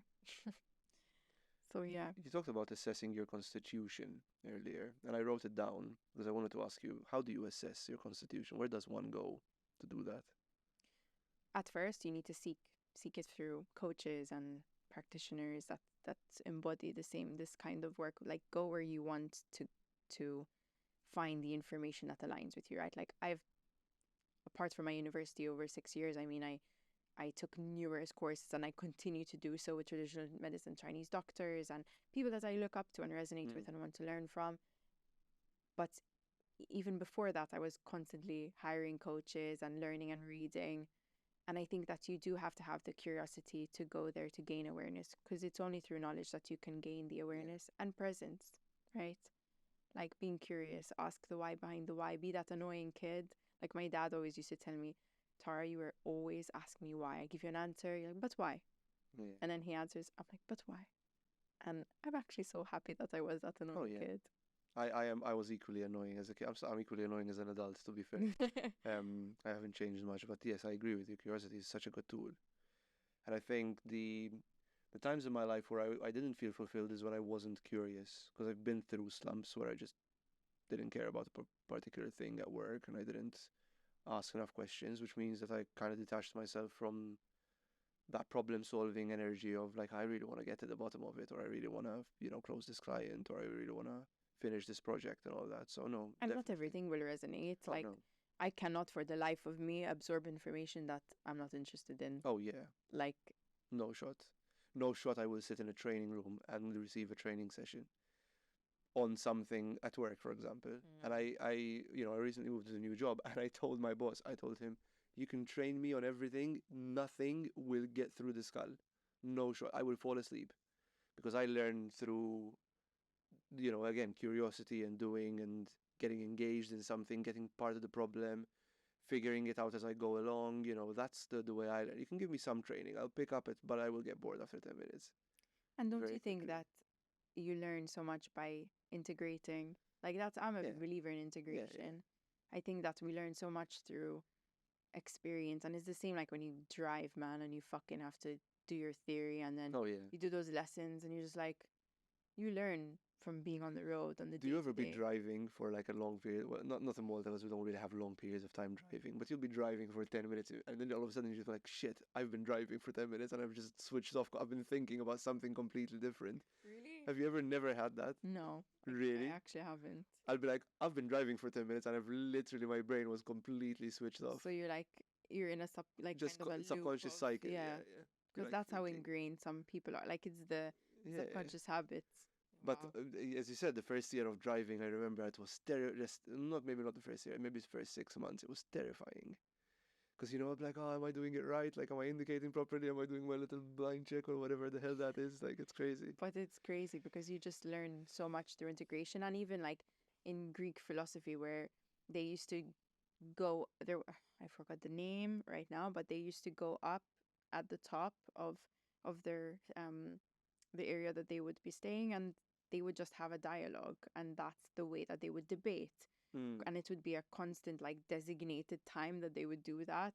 And this is like in those times, like we always needed dialogue, we always needed debate, we always needed curiosity and conversations. And I think that's why podcasts are so big today, because people want to hear dialogues, and they learn through that, and they learn through conversation, but then also through integrating that. Like they take that, I mean, that's the goal, right? To take something from the podcast and somehow use it at some point. Agreed. I've changed the way I breathe because of podcast. I breathe through my nose now. I try and avoid breathing through my mouth, and it's great. It feels good. I've changed the way I sleep. The way I think about certain things, like the way I, again, what you said, it's not having very polarized opinions about certain things. Not everything is black and white. When we talked about my cynicism about chiropractic care, how it started and how it ended now. Well, it's not ended, but how I am currently. So yes, I agree with you. Absolutely. Like, it's just, the information is there, but then putting it into practice and integrating it into your being and who you are and who you want to be is equally important than to seek that information. I wanted to talk about as well your certified diabetes coach and weight loss specialist, which I'm pretty sure they're linked. They're all linked. So diabetes, I heard, is apparently reversible. I think type 2, right? Because type 1 you're born with. It's an autoimmune disease. Yeah, you can't do that. But type 2 is something that people get through lifestyle most of the time, right? Lifestyle. And unfortunately, it's this chronic state of, again, heightened stress. I can separate men and women in this factor just because the hormones play a massive role as well. Who's more likely to get diabetes? Good question. Based on the latest research, there is more of an association with women just because of an underlying factor of PCOS as well, which is... What's PCOS? Polycystic ovarian syndrome. Okay. And it's the insulin aspect that plays a huge role with that, basically in terms of blood sugar regulation. And I'm going to bring in the spiritual aspect again of why these imbalances are happening, because of this lack of safety within the feminine.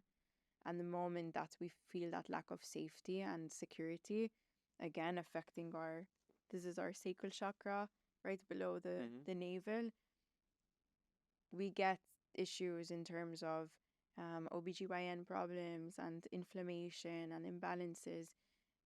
And this can affect the kidneys. So the kidneys have the water element, the adrenal glands have the heat element. And if you're in this chronic state of stress all the time, where you're pumping cortisol and adrenaline, then you're depleting the water from the kidneys. You talk about feminine safety. Where does the feminine safety, or where does the feeling of safety come from? The feeling of safety would come more from the ability to be and not constantly do.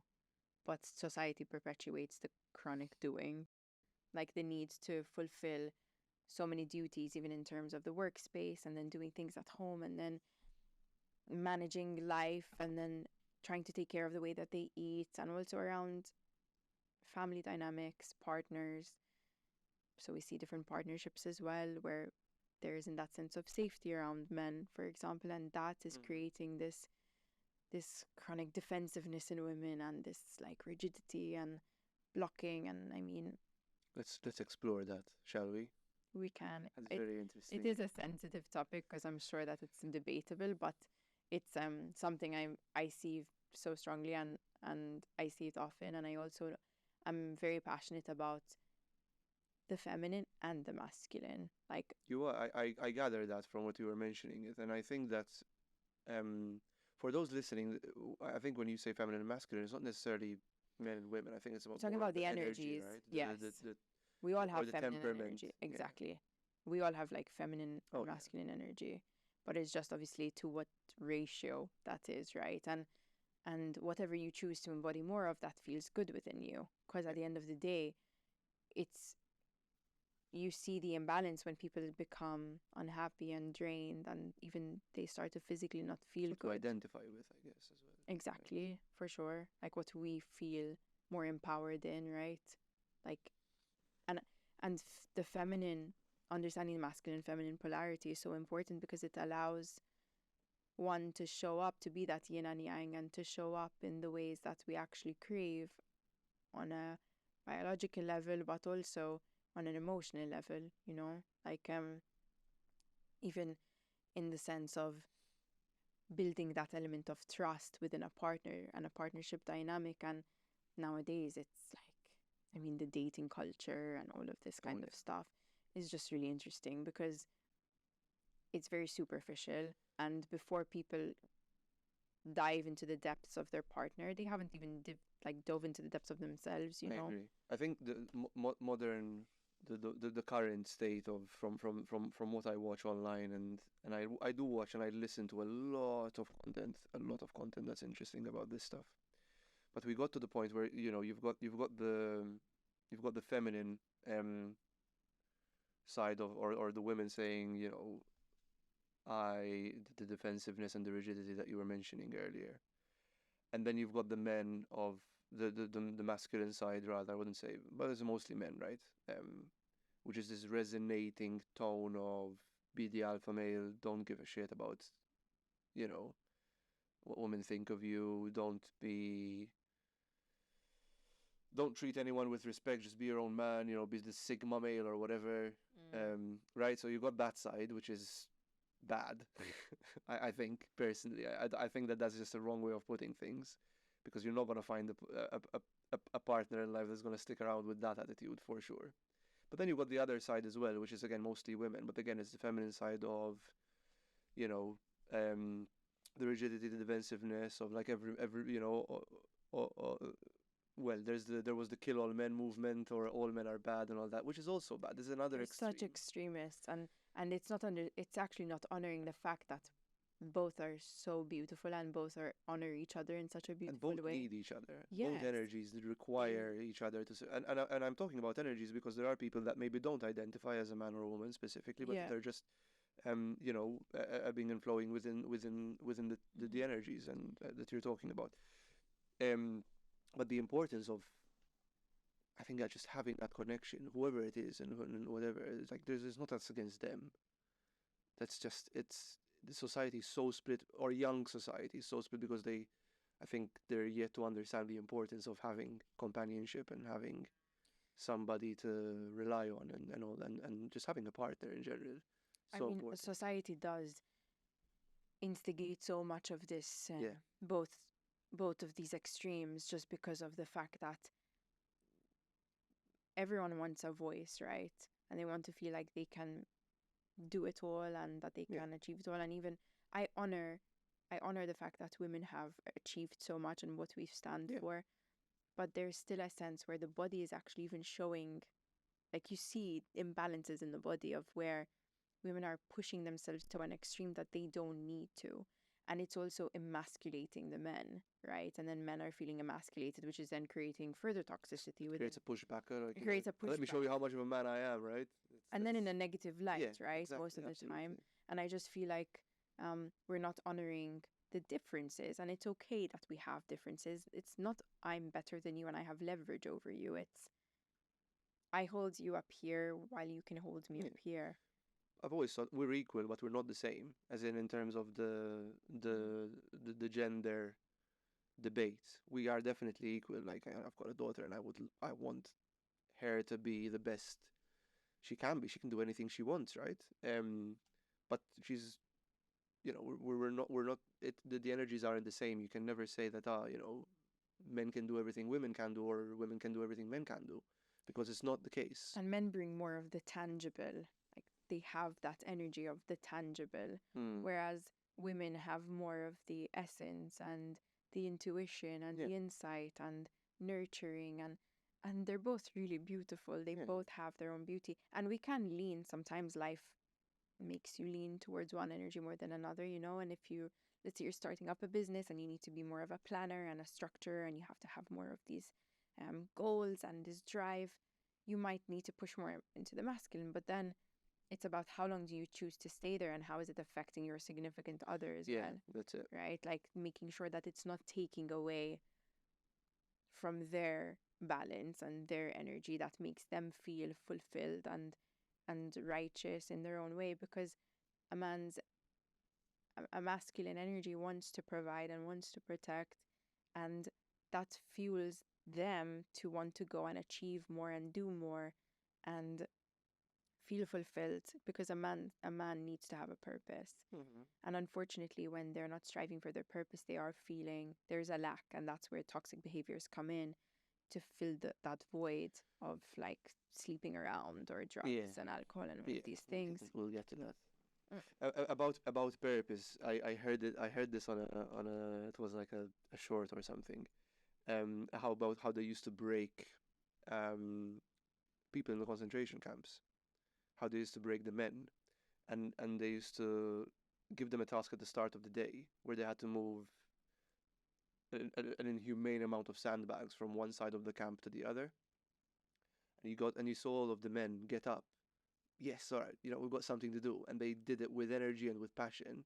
And then as soon as they got it to the one side of the camp, they used to get them right now, get them back to the initial position, which made them realize, shit, we just wasted a whole day to do, and the psychological impact of that broke the men, and they used to do it on purpose so they wouldn't rebel, or there wouldn't be any uprisings, and they would be more compliant and all that stuff.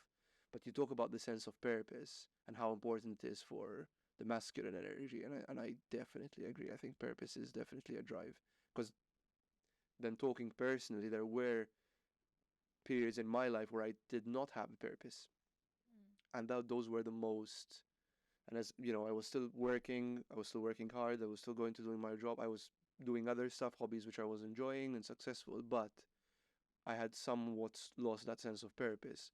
And I remember that was a pretty sad time. Even though I had everything going for me, I didn't feel fulfilled at all, because I got comfortable. And in fact, on my phone, my screensaver says, "You're getting comfortable again. Remember what happened the last time."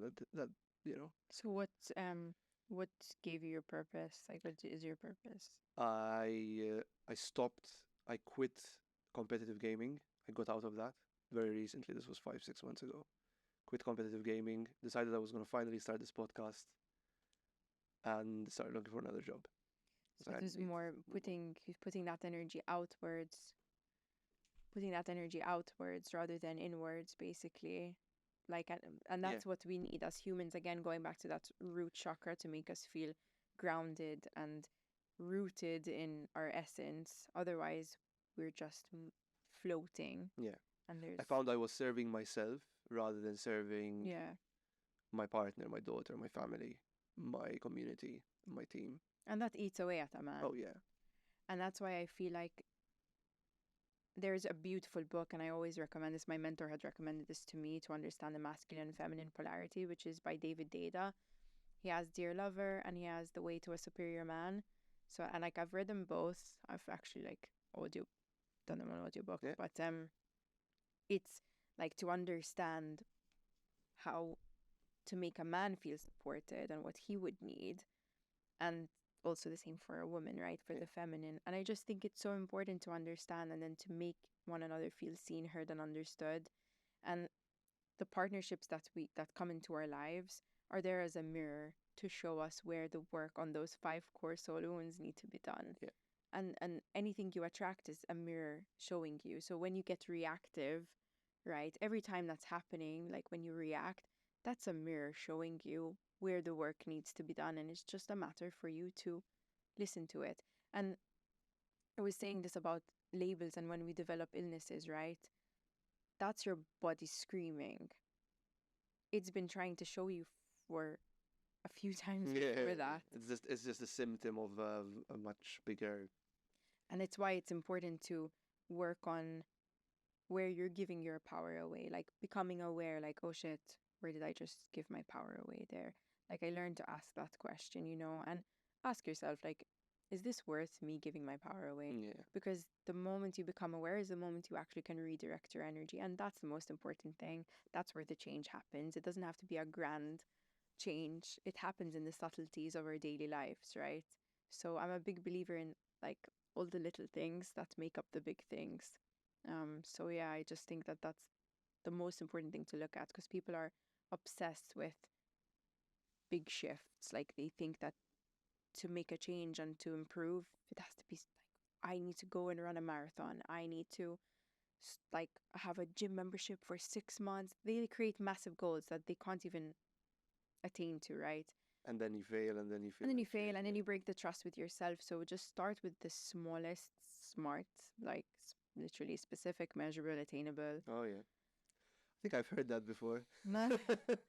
I'm like, did you? Oh God. So start with those goals, right? And just literally like, and celebrate them. That's another thing. Like celebrate your wins.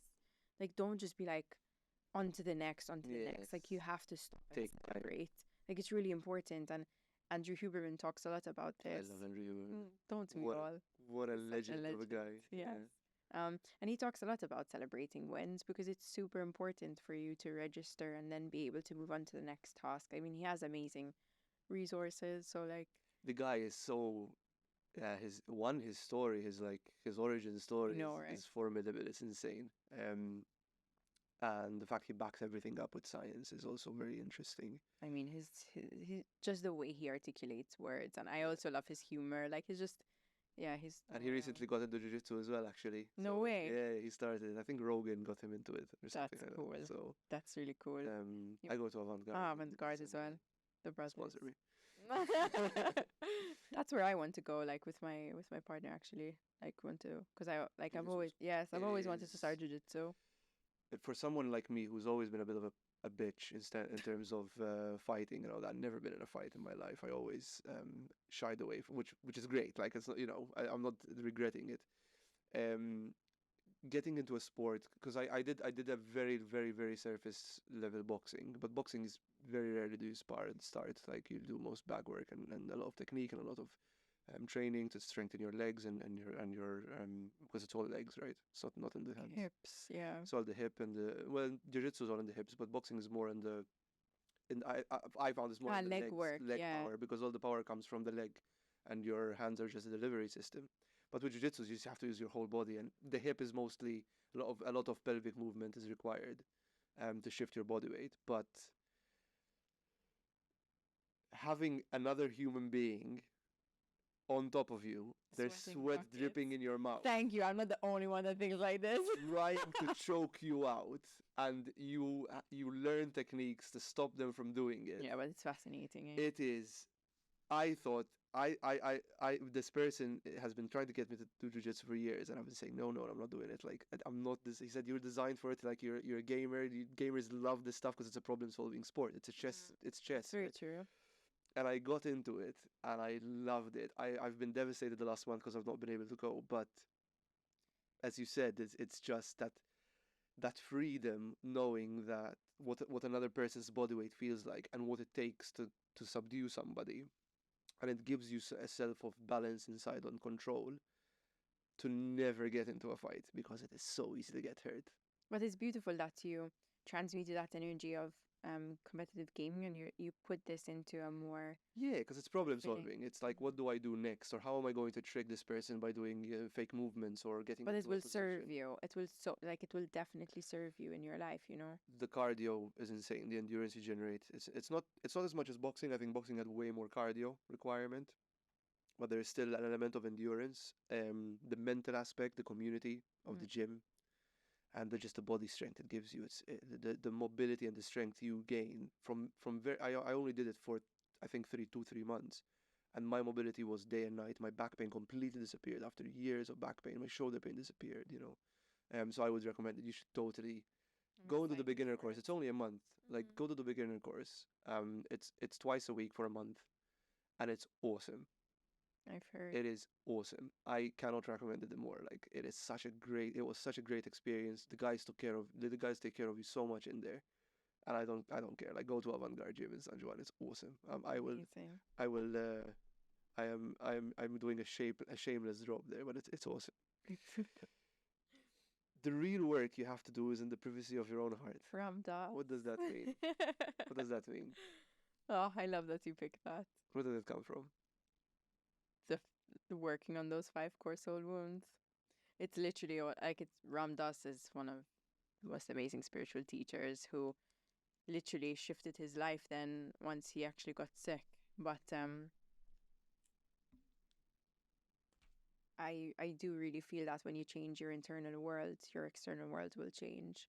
And the more you do it and the more you practice it, the more you'll understand what's happening around you, and you learning not to react or give energy to certain things will not allow them to expand, right? Because where your attention goes, your energy flows, right? So for me it was really working on myself time and time again and being humbled by certain experiences in my life. That's where just mirrors showing me more of what I needed to work on and grow through to be the person that I've always said I wanted to become. And you're literally like, you ask God for patience, all right, he's gonna give you situations that will test your patience and strength and resilience. And like if you ask for certain things, like I love this there's this video that kind of talks about putting on the glasses, right, these magical glasses, and you can't, once you put them on, you can't just take them off. It's like you can't unsee certain things.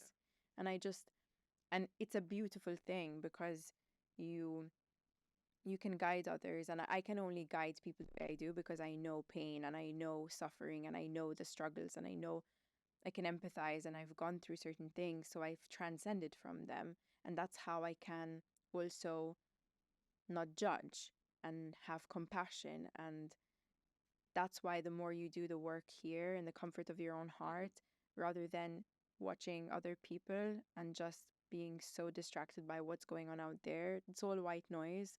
We're here to just focus on coming back to our most aligned selves. And yeah, like it's been something I'm super grateful for because I've been challenged. Like I've literally been challenged. I mean, even up until last year, I was married and divorced. Like I went through something that's like made me wake up, and I feel like I lived lifetimes and I jumped lifetimes from that experience.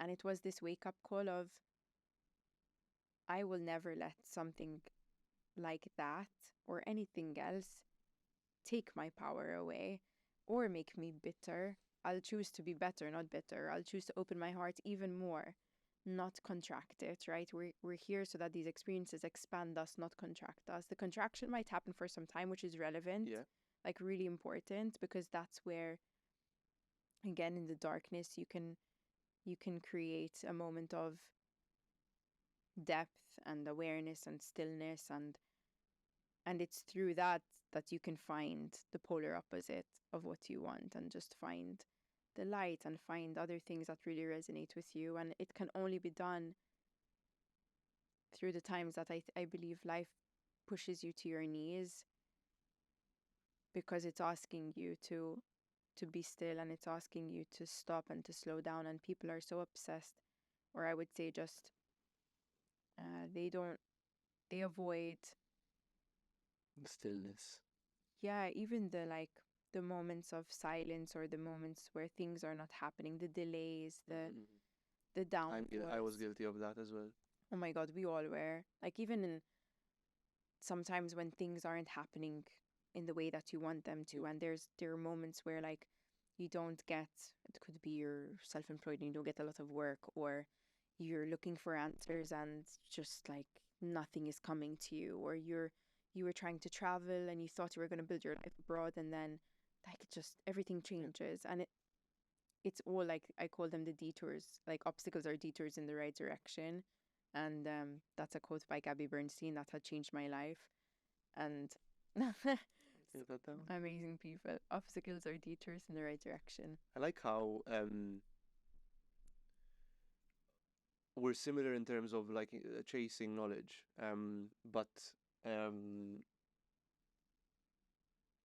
we kind of went different ways with chasing it, but we both come to very similar conclusions in terms of how, and that's something I've learned from this conversation. It's fascinating that because we talked over the phone before, and then I was like, I don't think I believe in everything that you do, but we still come to the same conclusion. So that's fascinating. That it's so interesting listening to you talk, and we can go for quite a bit more time, I think. Huh? But with Larry's camera, I can feel him panicking from here because of the camera data, the SD data. But no, yes, so many good points that you just mentioned there. It's really hard to pick where to pick on. But I wanted to ask you something I try and ask on or I've tried to ask on every episode. I'm talking like I've had hundreds of episodes, but I've always asked the guest one question, which is, if you had to say something, if you had to say one thing for the whole world to hear, or all of the 300 viewers that we will have on this episode, hopefully more, what would it be? One word? No, one statement. One statement. Not one word, sorry. Wow, that's a fucking good question. If I had to and this is from someone who talks so much, telling me to say one thing, what's the rest? Just one thing for the whole world to hear. Your message to the world. What would it be? When you think you've exhausted all options, remember that you haven't. That's what I would say. So, Tara, thank you for being on. This has been brilliant. Thank you. And I would love to have you in the future as well, when your workshops are fully booked all the time and I can't get in. But I will get in this one, I promise, if my partner allows me. As in, we'll figure it out. My partner will allow me if there is enough time for me to step away. But thank you for coming. Appreciate it. Thank you. It's been a pleasure. Really nice talking to you. Yeah, it's been a really good conversation. It's been I don't know, how long have we been there? No. 20 minutes. I know, right? Crazy. What the? God. Wow. Okay. Lenny will just cut out all the bits I was talking, because I am definitely not interesting, and they will just do your bits, because your stuff actually made sense, and I was just a rambling guy.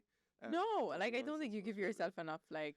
No, I ramble and I try as much as possible. It's a dialogue that makes it interesting. But it has been awesome talk. This has been longest by an hour. We beat the other podcast by a whole hour. That's insane. No, thank you for coming. Thank you.